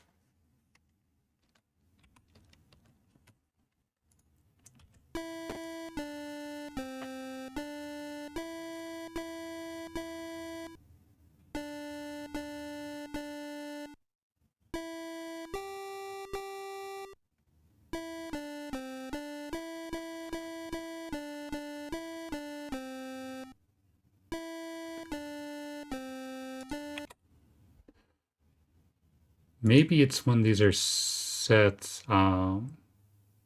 it's how long the other duty cycle. So what that was doing was it had like a 50% square wave, and then it changed back to the one that we had on the channel. How many notes it played before it went mute? If you set it to 0 something, it turns off after X notes. No, I'm sure it's something to do with the duty cycle and then a change on that. All right, let's change this to. Let's actually do something a little in here. 1, and then we'll add another one too. See how this sounds.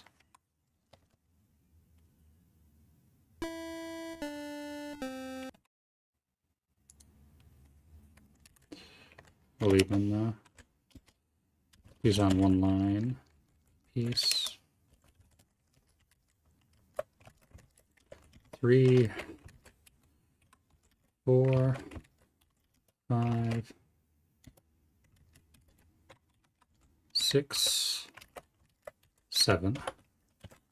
How does this sound now? Replace this and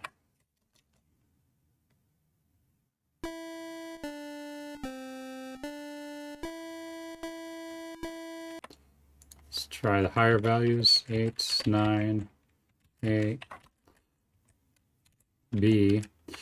No, I don't need the IntelliSense, thank you.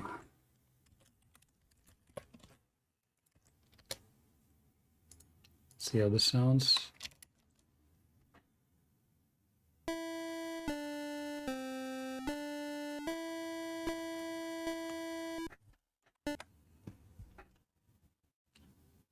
That's weird.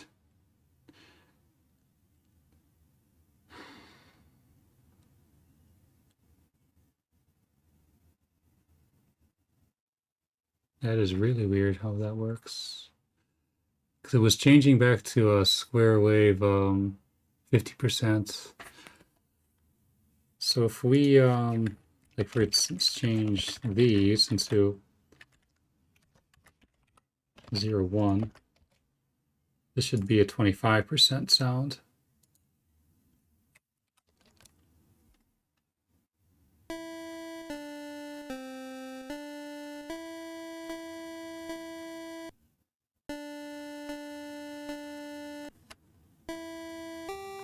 Hmm.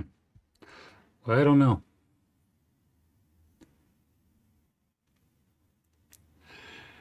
It seems like it's just a very subtle way of very, very subtle way of like changing a duty cycle mid note. So if it's kind of represents some kind of timer for changing duty cycle mid notes, question, question, question. Yeah, this might be something where I would just do some very like off stream, some, code analysis. Because if you look here, branch equal, so it ors this bit on 116. Yeah, we really got to figure out what this 116 is supposed to represent, because it must be like some kind of a flag bit of memory. But yeah, I don't know otherwise. But all right.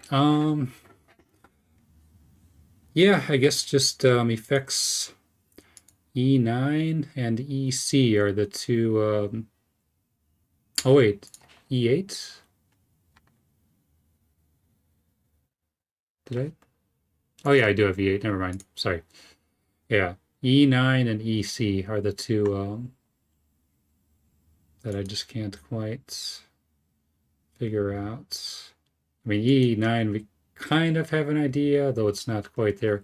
EC I have no idea how that relates into the song, so it would require some further analysis. But all right.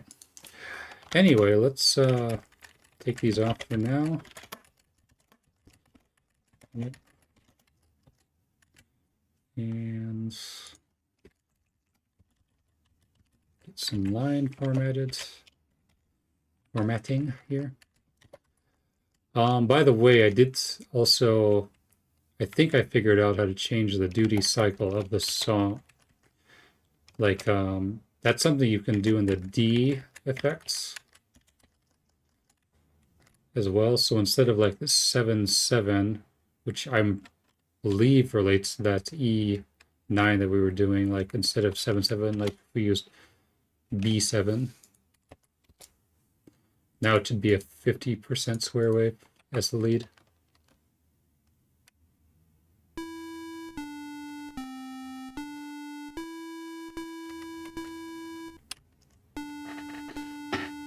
But yeah.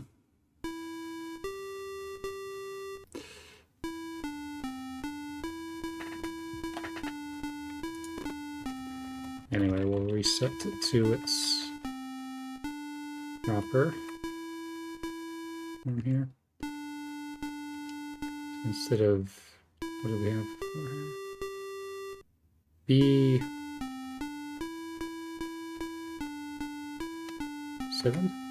Yeah. Wonder if the D command works like some kind of macro here. It's just like a shorthand.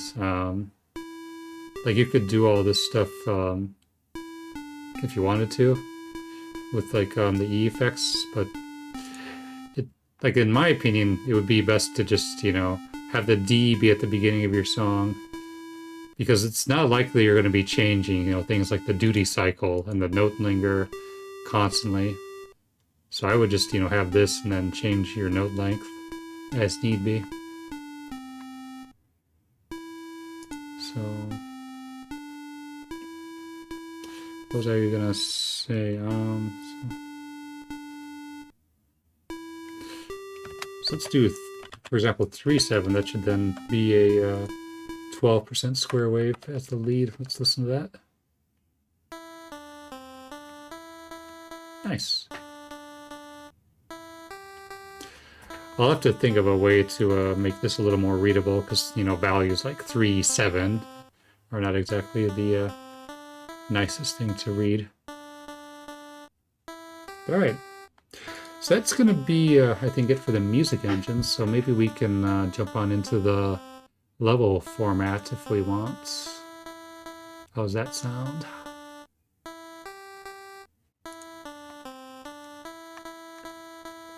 Guess we'll restore the audio entirely.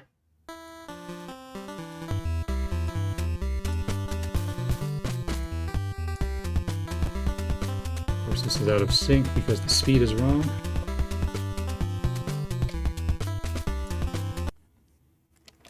There we go.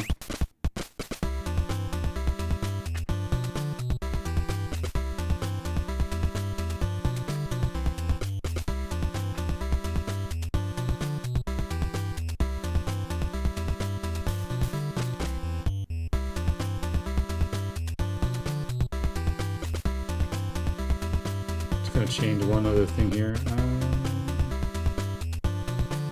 I just want to see if we get a louder lead if we change this to a 4.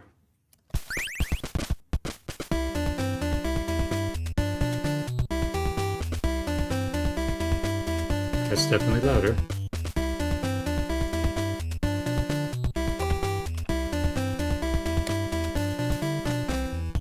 All right.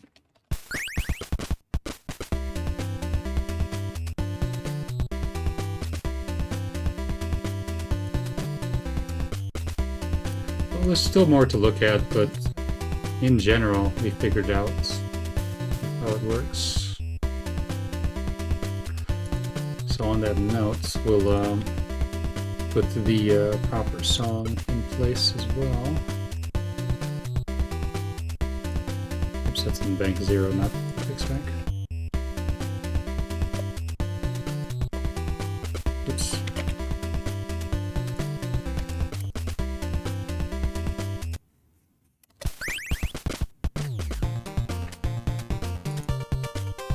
Alright, so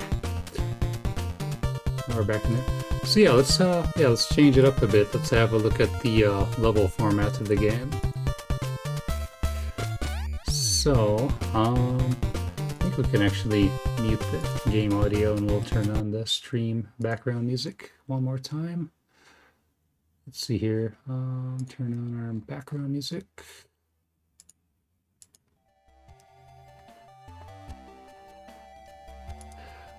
So, yeah, let's look at the code then.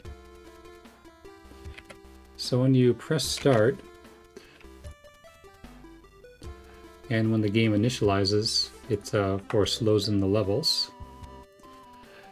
And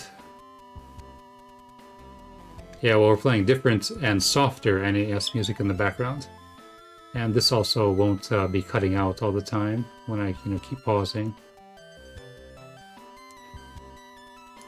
Actually, right now we got some gimmick playings with the extra sound channels.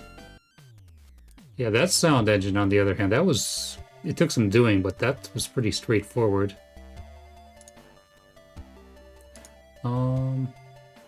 So anyway, the level data is actually stored in bank 1. And you can kind of see I've, gone ahead and split some of these into various files. So I figured out where the overworlds are. They are consecutive, so level 1 through 5. And if we look at some of the files here, for example, level 1, it's, top left, top right, bottom left, bottom right. So you actually start in the bottom left part of the map here. And each block is actually 64 bytes long. So if we were to go down here, maybe get rid of this guy, or maybe it'll go off screen here. Oh, of course it's not going to go off screen. It's going to come back at us. I also figured out where the turtle's damage is located, so we could give, the turtles ridiculous damage and kill everything in one hit. And you know what? I think I'm going to actually do that just to make the rest of this smooth. That's actually bank 6. So right here in this data here are the turtles' damage values. The left value is their base, and then the right is when the turtles are down to half health, or less, they have a boosted value. So like in the case of Don, he has 15, but when he's at half health, he gets 16 damage. Mike's case, he goes up to from 7 to 12. Raph doesn't get any bonus, it's always 9. And Leo is the worst, going from 7 to 10. And then also the sub-weapons also get a little boost. Shurikens, triple shurikens, boomerangs, the scrolls, and then the invincibility item, which, you know, is intended to kill the enemies in one hit, so... Yeah, let's, yeah, you know, so, okay, Don has 200, Mike 200, Raph 200, and Leo 200, there we go. Let's reload the game. So now, Leo should be able to kill this in one hit. And there you go.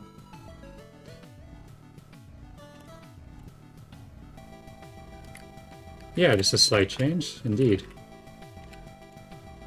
I think like there are game genie codes which give you, you know, infinite energy, which is useful, but how about Turtle's attack damage is significantly higher, so the mini boss here, goodbye, one hit. Because I think no enemy in the game has higher than 128 HP. Actually did this to Shatterhand. Yeah, exactly.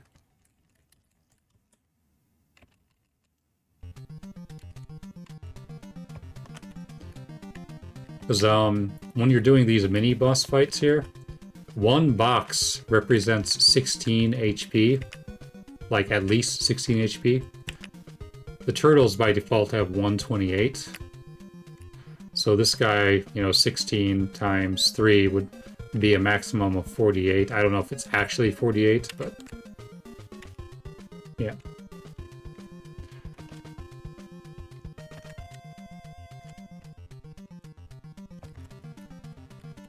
But anyway, we kind of got off track here. Let's Can I make this save state? Yeah, okay. So the map actually would start here. This would be 0.00 because it's the top left. And going back into our data here. Now we don't need Mary anymore. So it's kind of similar to actually Mega Man in that these are not actually the individual like tiles, but more like a block of and one block consists of 32 by 32 kind of subtiles. So like if I change this 1-4 to, I don't know, 2-9, we should now have some water up here when we reload. So we're gonna go back into the sewer and come back out. And there you go, there's your 2x2 of water.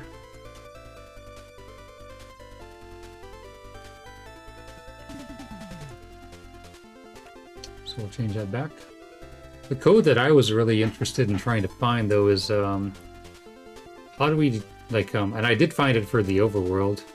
Like how do you determine, you know, like I said, the overworld is 2x2 in this case.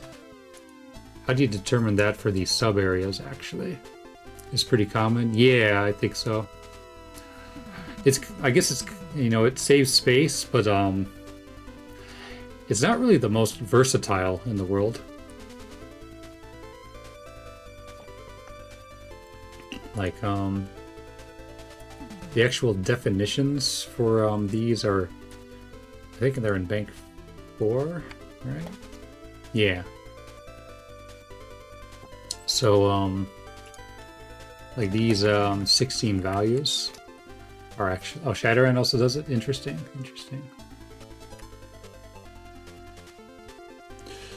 So like these values, it's basically, you know, 1, 2, 3, 4, and then this would be the next row, 1, 2, 3, 4, and so forth.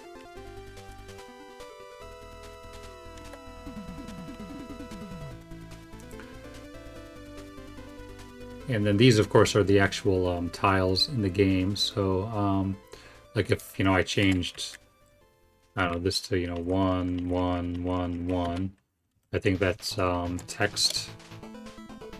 So reload. And then back to the sewer. Back out. And now you can see we have text on the tiles here.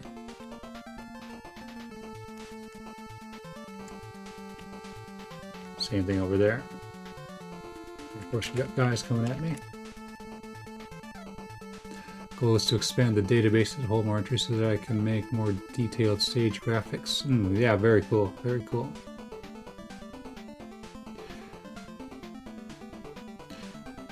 Yeah, I mean, you can probably do, a good amount with this, but again, I don't know. I guess I would like the idea of, just, one-to-one relation, not the, 2x2, and then you're kind of limiting yourself that way. Let's change these back to what they were. So I found some of the code, for example, which I just happen to have this memorized. So like these numbers here, in World 1's case, it's 2x2. In the dam levels case, it's 2x1. In level 3, 5x5, 4x4, and then 3x3 for level 5. It's only limiting depending on the block databases. Yeah, it's true. The only thing though is like, keeping track of those too would be kind of, irritating in my opinion, because like, I got the one block where you have the 2 bricks here and then some wall tiles here, but then like you have another block where it's like the same with the 2 bricks and then maybe 1 block here, then but this block might have a shadow at the top of it, things like that. I just kind of like, just do 1 tile at a time. Like if we go into the sub area here, like you would have your wooden tiles at the top, maybe 16 times. Then in row 2, you'd have, again with the same wood tile, then the shadow tiles. Things like that. It's a lot of management. Shadow, and they're not large, which expand them. 256, 16 16s. Gives you practically unlimited possibilities, but yeah, yeah.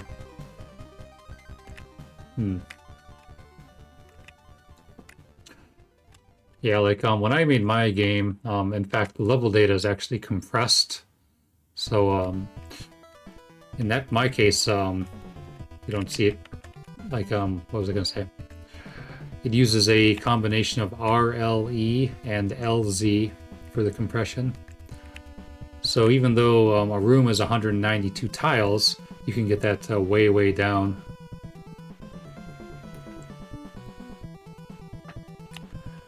The only thing with compression is doing that with scrolling might be an issue.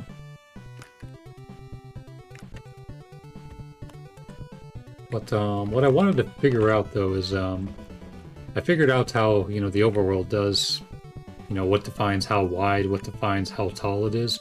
I want to do the same thing for these sub areas to figure out where does that actually come from. Because in this final area, we're in the bottom, but it's 2x2. I have the room data uncompressed, but I went to town with graphics. Oh, that's good. That's good. Yeah, it depends on how big you want your game to be, too. Like, do you want a lot of rooms? Do you want a few rooms? Let's build. Compare. Oh, crap.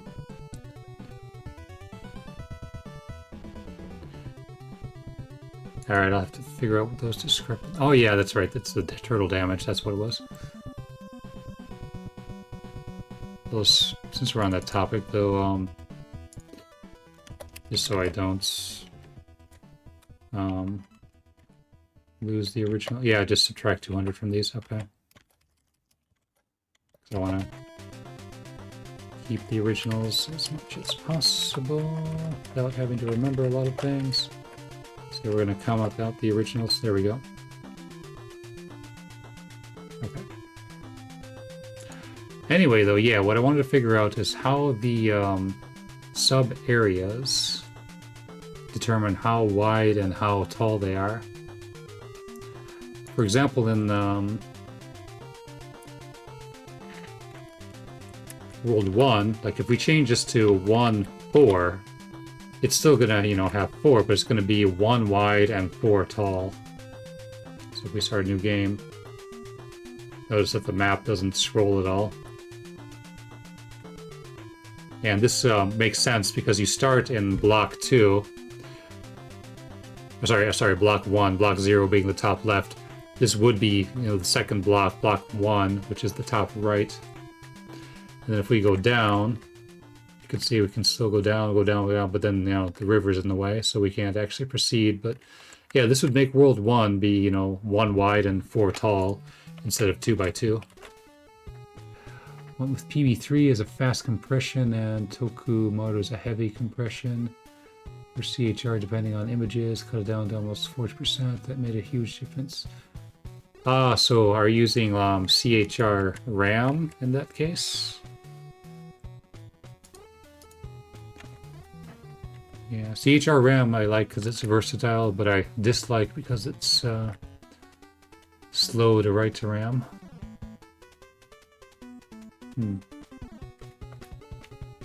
Yeah, I remember I just did a small bit of compression on the font of the game because that's only one color. See, we're on 4 banks. Okay, yeah. I guess if you have your stuff loaded ahead of time, it's not as much of an issue. Because in my case, it was just the standard 8 kilobytes of RAM. So only the 1 bank. So let's see here.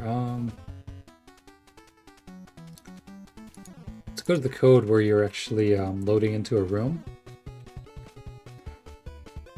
So what's G-state main game. In fact, that could be some good code to go through. So when you start a new game, after you press start, here we go. It does some resets, of course, which may make sense. And then we get to the PPU rights. So I want to find when you go into a sub area. I'm wondering if it relates to this code or not. So we're going to put a breakpoint on CB5C and see if that actually triggers when we go into a sub area. So we're gonna first compare, reload, open the debugger, and good, the debugger is in fact showing up. Start. Sorry, what did we say?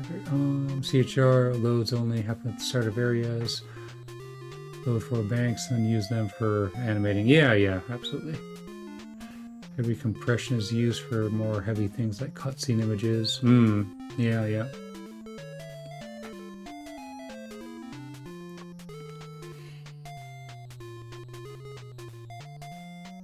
And for sprite and menu graphics.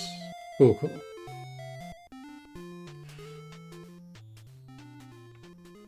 Alright, sorry, I just needed a stretch there. Lost my train of thoughts. CB5C is where we want to put a breakpoint. CB5C. Oh, CB5 right here. Do I not have a label for that? Alright, let's rectify that right now. Put a label on. Oh yeah, we didn't even have our labels loaded. Does this game have tables for defining maps the way Shatterhand does to find the XX size of screens, and it has a chain of rooms that connect to each other? I think so. Then uses XY coordinates to find. Yeah, so the way I'm convinced. Well, here, let's look at since we're on that topic. For example, level 3. Level 3 is 5 by 5, right? So the first row, you know, and I divide them into blocks here, is like this. And the second row starts here. So what eventually happens is there's some addition and subtraction depending on your position. And then it knows, like, you know, which block to start taking stuff from. So, like, in theory, if we define, like, level 3 to be something like, you know, instead of 5 by 5, maybe 6 by 5, then, like, you know, this block, which would normally be underneath, you know, which would be at the start of row 2, would actually then be at the end of row 1. It would be, you know, column 6 of row 1, if we did something like that. So let's do that. Start a new game. Oh, I didn't. Alright. Turn on my breakpoints. If we go into the sewer, what actually happens? Alright, we do in fact hit this code. So it goes by rows of the entire map instead of screen by screen. Yeah, something like that. Because I wanted to figure this out, because, for example, later on, in, like, the underwater stage, for example, I don't know if there's, because that's really weird, because that's a very wide map. So I don't know if there's special code for that or not. Because it wouldn't make sense to have, like, you know, it would not make sense, I should say, to have, like, you know, a lot of undefined areas in the code, just so you have the positioning right. So there's got to be something special for that stage. But yeah, let's go through this. So, fixed bank. See, we don't need the overworld right now. We don't need this right now. We may need this. We'll leave it open. So let's look at this. Yeah, this is something I found yesterday too. This one bit of memory called inside sub area. That was very, very helpful in making a lot of this make sense. So TMNT has two kind of modes. One is like the overworld map, and then the inside, which I called sub area in this case. So if you're in the sub area, that is going to be a non-zero value. So we're going to branch down to, so tab these over, branch down to here. In the overworld's case, it does these two checks.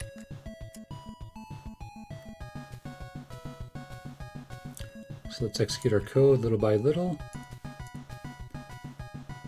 Current level ID.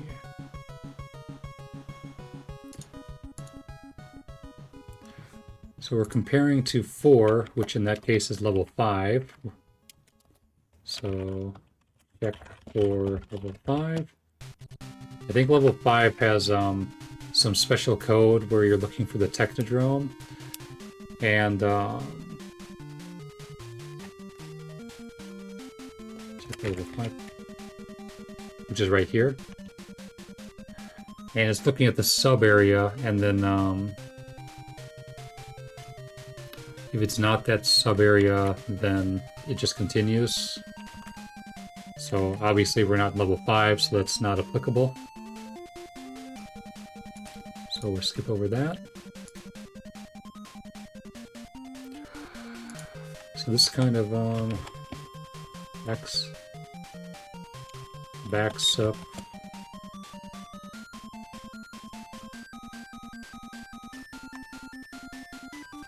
I guess we're backing up 0 in this case for whatever reason.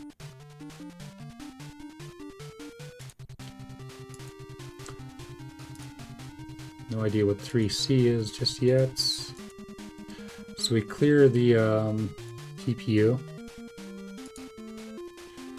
So we don't need to see that. And then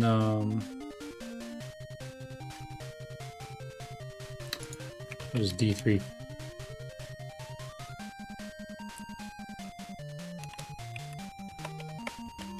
This swaps in bank 1. Bank 1 holds the level data. So we're gonna skip over the PPU. We don't need to see that.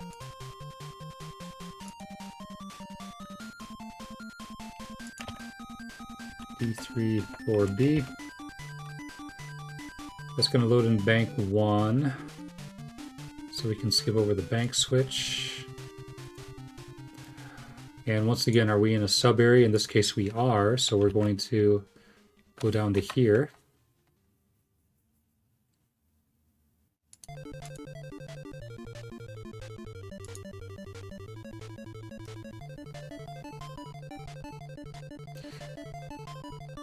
For whatever reason, we're storing 1.7 in A3. Yeah, gotta figure out what some of this memory does at some point. Once again, are we checking if we're on level 5? In this case, we are not on level 5, so it's going to continue. Then it also checks if you're on level 4. So I'm wondering if this might have to do with the big mouser. But again, we're not worrying about that right now.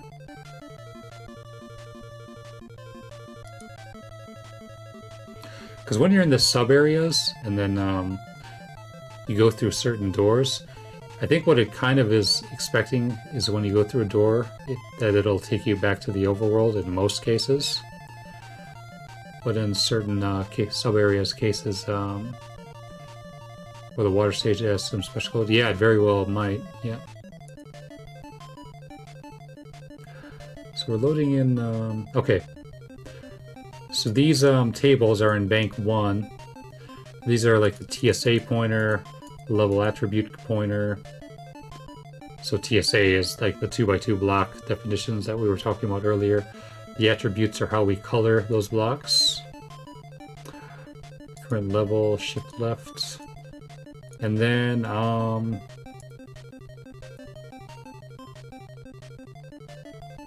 let me see here.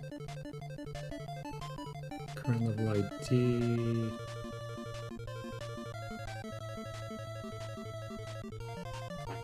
Wait a minute. Isn't this a redundant instruction? Because, yeah. We load in the level. Ah, maybe not, no. Because, yeah, okay, never mind. It could potentially be something different in that case. Okay, never mind. In this case, we want it to be the level. And then the level data.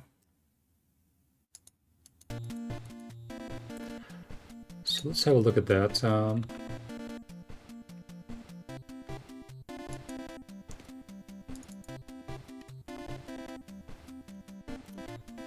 maybe slide this over a little bit.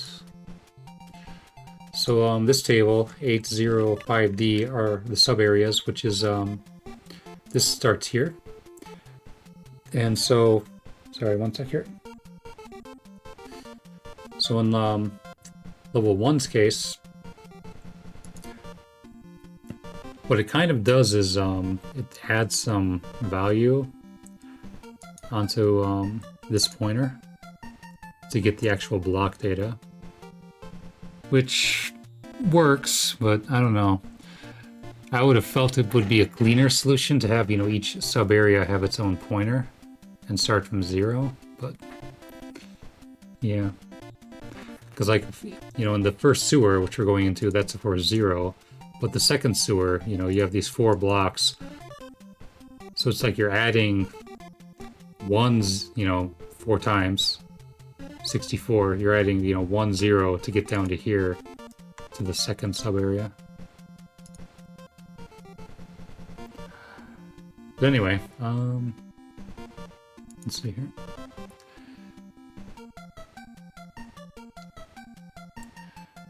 So our pointer is, of course, right here. And then finally, F49E, that's in our fixed bank. F49E.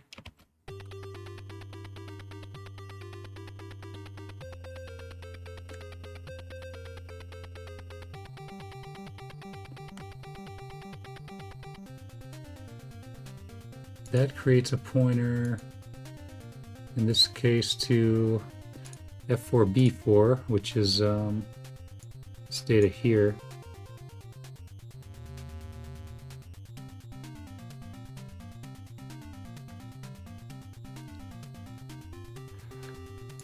And in level 1's case, it actually has 6 sub-areas, so that would make sense why these would be in pairs, like this.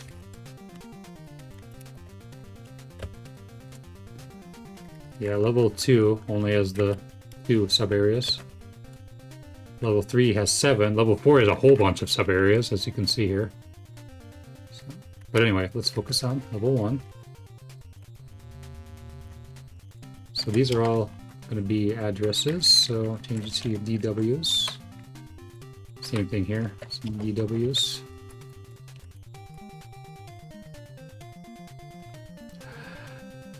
So eventually... So these are overworld related right here. So these are overworld related.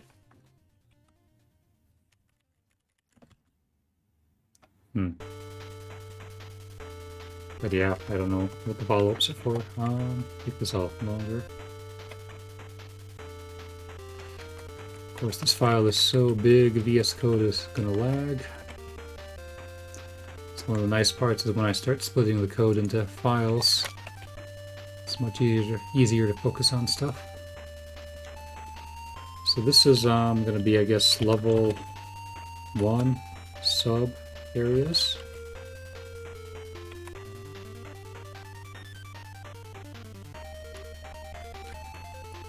And this is F552.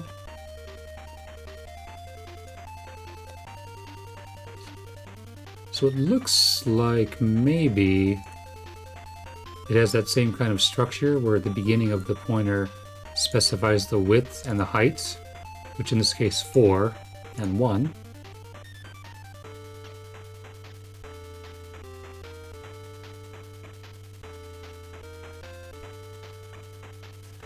So yeah, let's see how it reads in the pointer going forward. Let's see here. So back to our code and back to the debugger. We've got, okay, from here is our pointer.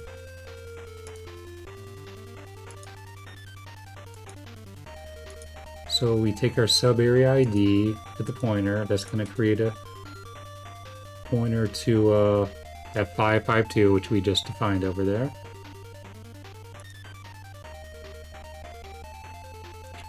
Wondering if I should use a different name other than low-level scroll data. I mean, I guess it does though relate. You know, scroll 4 screens and only 1 screen tall.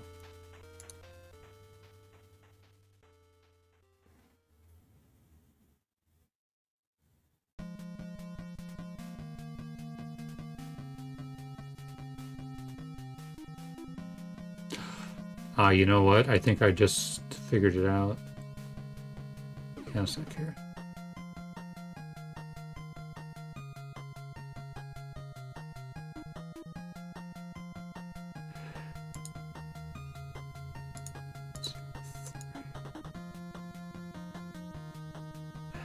Yeah, I think I just figured it out. Okay. So that first sub area is 4 and then 1. And then these might actually be screen indexes. Because if you look back at the level here, let's put this on this small screen here. Hopefully you can see this all right. But so you might have like, this would be 4 by 1. This would be room 0, room 1, room 2, room 3. And if that's the case, then we've solved a pretty big chunk of this. I'm going to turn off the debugger actually. So to turn off our breakpoints. Oh no, I guess we don't have to turn them off. We'll just close the debugger. So this is normal. So if we change these to, for example, let's do 3, 2, 1. Now we should refresh and come down into a broken area. Not broken, but, you know, out of order. Nice. And notice that, yeah, it continues scrolling over to the right. Alright, so that's cool. And if we change these to something else. So for example, 3, 4,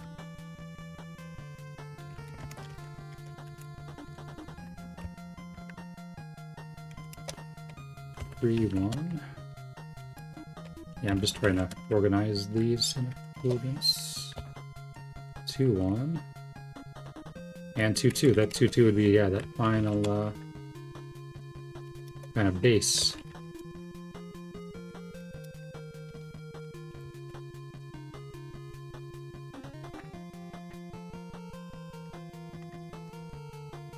Yeah, let's actually test that. So changes to be what's keep our well, I guess that's easy to remember. 0, 1, 2.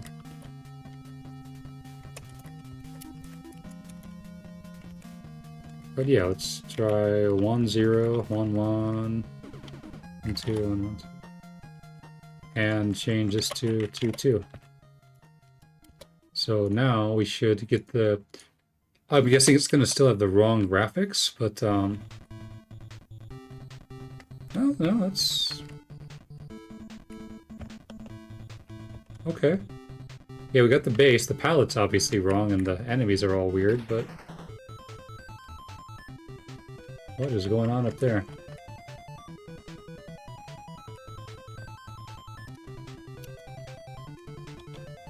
I guess that must be some object that's playing the feet animation. Oh yeah, the conveyors even work. So what happens if we exit? Oh, the game crashes. Okay. Looks similar to Shatterhand, the map size 4x1, and the screen. Yeah. So yeah, that's pretty sensible, I think.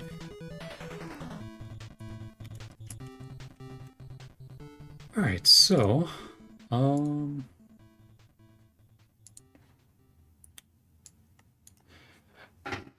really don't get why they had to define this in a fixed bank of all places, though.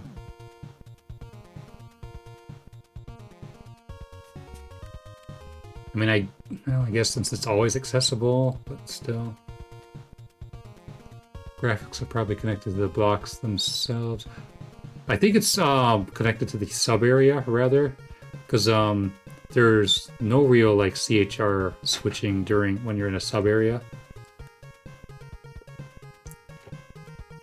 At least for the background, anyway. The enemies, yeah, those can certainly switch. All right. It's overworld related. So yeah, I gotta figure out how I want to document this. So I guess we'll put a double bar here. So these are kind of like level, data, maybe room layouts. Maybe each header has 2 bytes representing how wide and how tall the area is. Or sorry, the room is. I guess the area is. The follow-ups represent individual room numbers sequenced in how they are laid out. Oh, let's see. Enemies could be bound with stage IDs. Yeah, of course. Yeah, it's kind of like, you're in, because remember you have level 0, sub area 0, so that's going to be some index for the enemy parties. Same thing, like level 0, sub area 0 would have some kind of palette ID and so forth.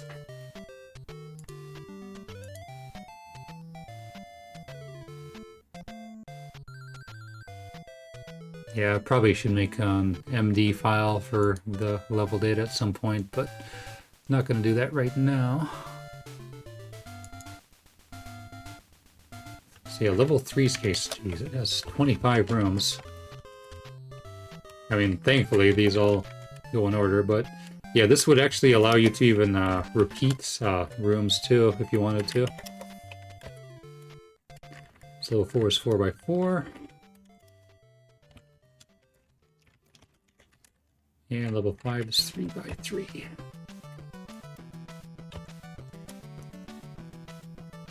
Enemy data, and yeah. Yeah. Yeah, it would make sense. It's like, we're expecting, these enemies in this room, so.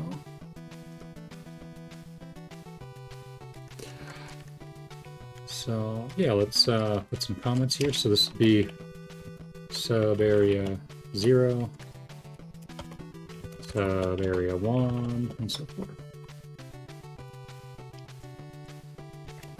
Because yeah, what I wanted to do at some point was to maybe tinker with the actual underwater stage.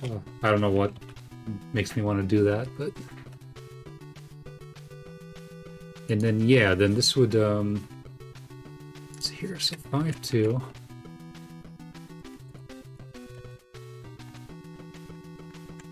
Would be here.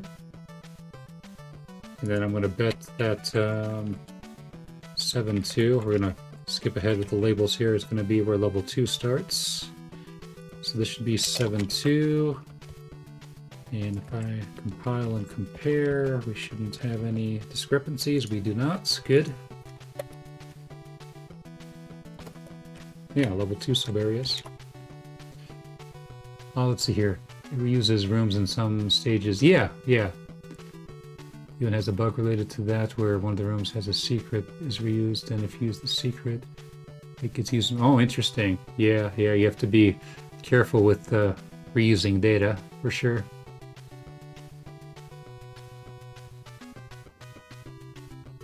Because when I did my game, what I did was something where you have your room data. So instead of something like this, and it's all single room data too. This will center this on here. We'll do a new file. We won't edit the file. You might have room data, and then you might have things like CHR, maybe not CHR set, CHR ID. I think an address for enemy party, palette ID or something, music ID. And then down here you would actually have, your compressed level data. So the header would always be of a constant size. And then the blocks would of course be different. This is, again, pseudocode, but it kind of gives the idea of how it would have worked. Object state for room, and then room is reused, messes up. They only missed it in one stage, so it's not that bad. But yeah, absolutely. The real question is, are you going to fix the bug?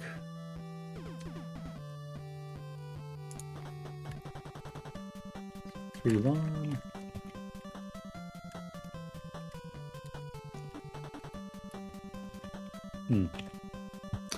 My own code is something similar. Stage ID defines a lot of the data that is loaded. And yes, all right, excellent, excellent. So next, level 2. And yeah, we reset then our room IDs here. And then the actual wow, 9 by 3.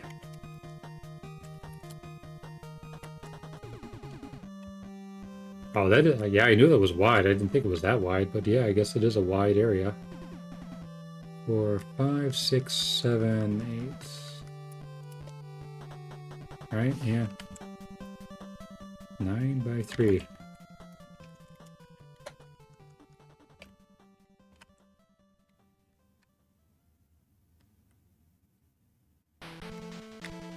Okay. Oh, no, I counted wrong. 1 sec here. Yeah. Yeah, later on, I gotta get out my tool to actually help organize some of the stuff more conveniently. Fix all the bugs from the game aside from that. So was it really a buggy game? I didn't think it was that buggy.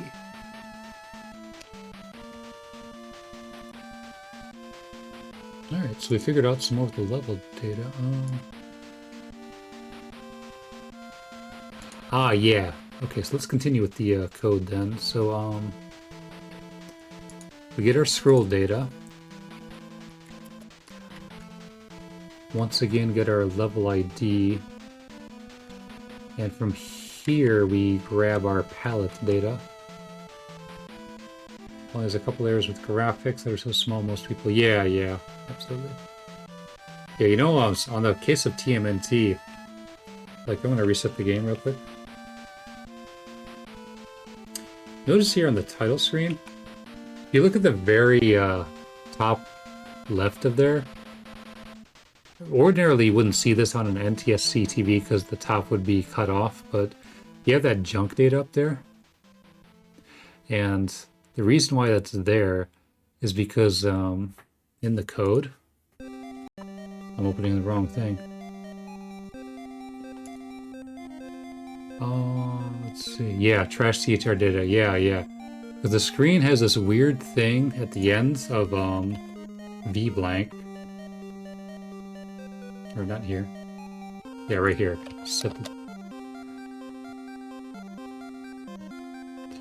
I even wrote about it. Like, it takes this memory value, and then it subtracts 4 times, and then that's what stores the Y scroll. So what happens is, yeah, overscan, exactly. Yeah. So the scroll is only supposed to be a, maximum of EF. But in this case, it's FC, so it has that garbage data up there. So in theory, it's fixable if you, have it so this value is, what? If it's already at FC, then it will subtract 4. And then which would put it back to 0, which is what it's supposed to be. But yeah, it's one of those things whenever I watch people do playthroughs and they're doing the entire resolution, it's like, man, why is that there? So, yeah.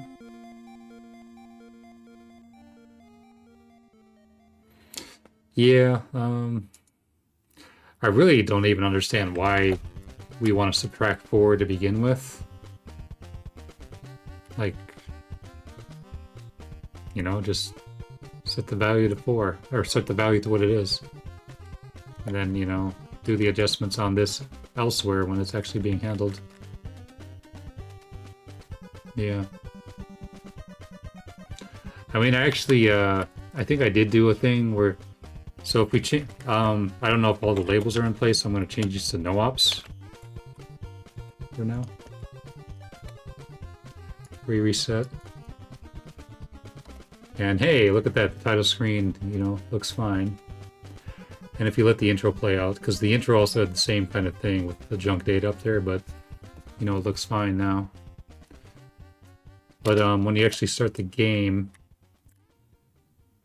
it might not scroll nicely, at least not vertically. Although, I don't know, it kind of looks okay. Whether it has something to do with the HUD stuff, it might. Because when we go into this, yeah, notice here, I think we're not getting a sprite 0 hits. So that's why it's really lagging right now. Something with that. So I'm not sure. So, I mean, obviously it could be optimized, but I'm not gonna look at that right now. So anyway, back to our goofy thing up there. The HUD is janky. Yeah, it really is. But alright, we figured out how the level data is basically structured. So that's pretty big.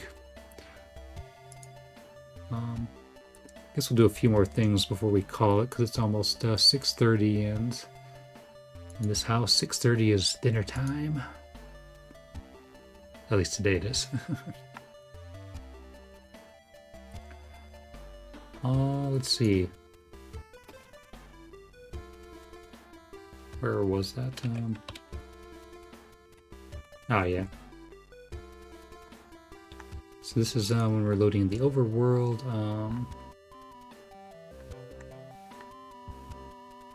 Yeah, here we go, this sub area.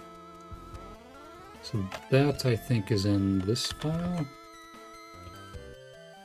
Oh no, is it this file? Yeah, it is. Okay. So what happens is there's an index for each of the sub areas. So if you remember, you know, level 1 has 6 sub areas like this, and then these indexes correspond to a palette for that sub area. And then, so like for instance, if I change this to 6, that's going to be the underwater palette for level 2. So if we reload, go in here, it should look underwater-ish. So there you go. You know, though, this is kind of cool colors, actually.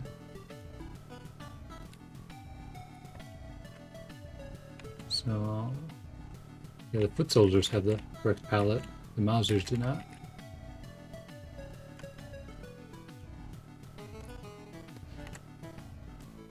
Yeah, I might have to... Oh yeah, notice Leo's sword is also a weird color as well. I wonder what happens if we change turtles. Yeah, even that's weird. That's weird.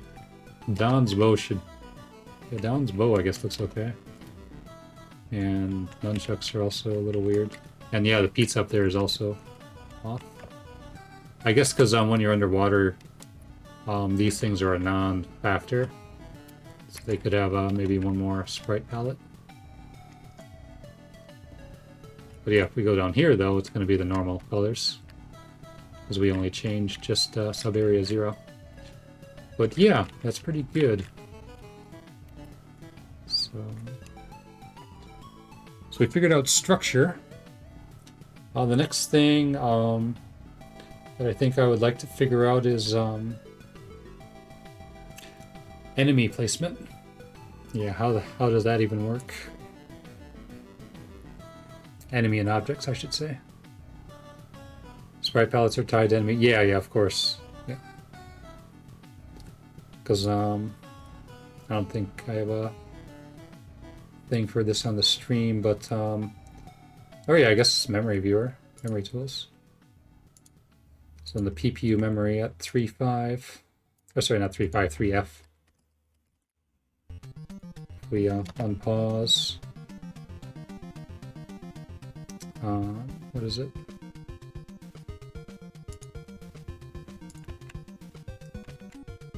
So that's Leo's. The first one is for Leo's colors. So like we change that to 1.9. He's all dark. 2.9. 2A. And his weapon, I'm guessing, is the second palette here. Yeah, with the 0.2 and 3.1. And 1.6 is a red color, so I want to give Leo a purple sword. There we go. Sprite palettes. Oh yeah, I already read that, sorry. And I guess the last two then are for mainly... so yeah, this second one has to be for like the item pickups and the turtles' weapons. And then the last two are for the actual enemies. Purple does look kind of cool though. And it will kill Bebop in one hit again. Oh hey, it reset the palette.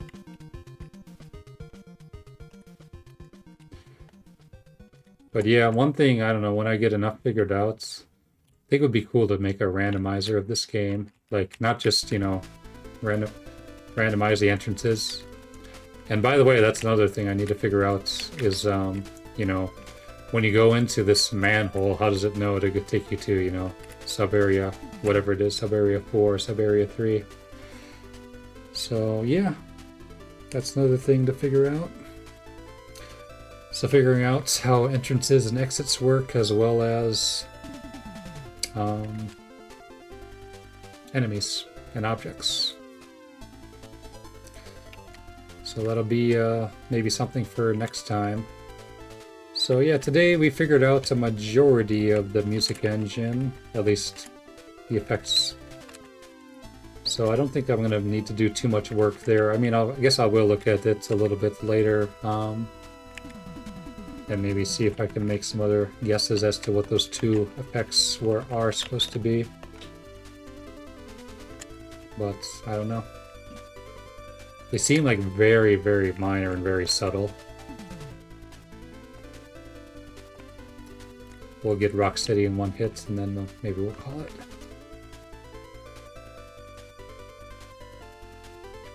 But in my opinion, I think one of this game's biggest flaws was just the imbalance of the damage.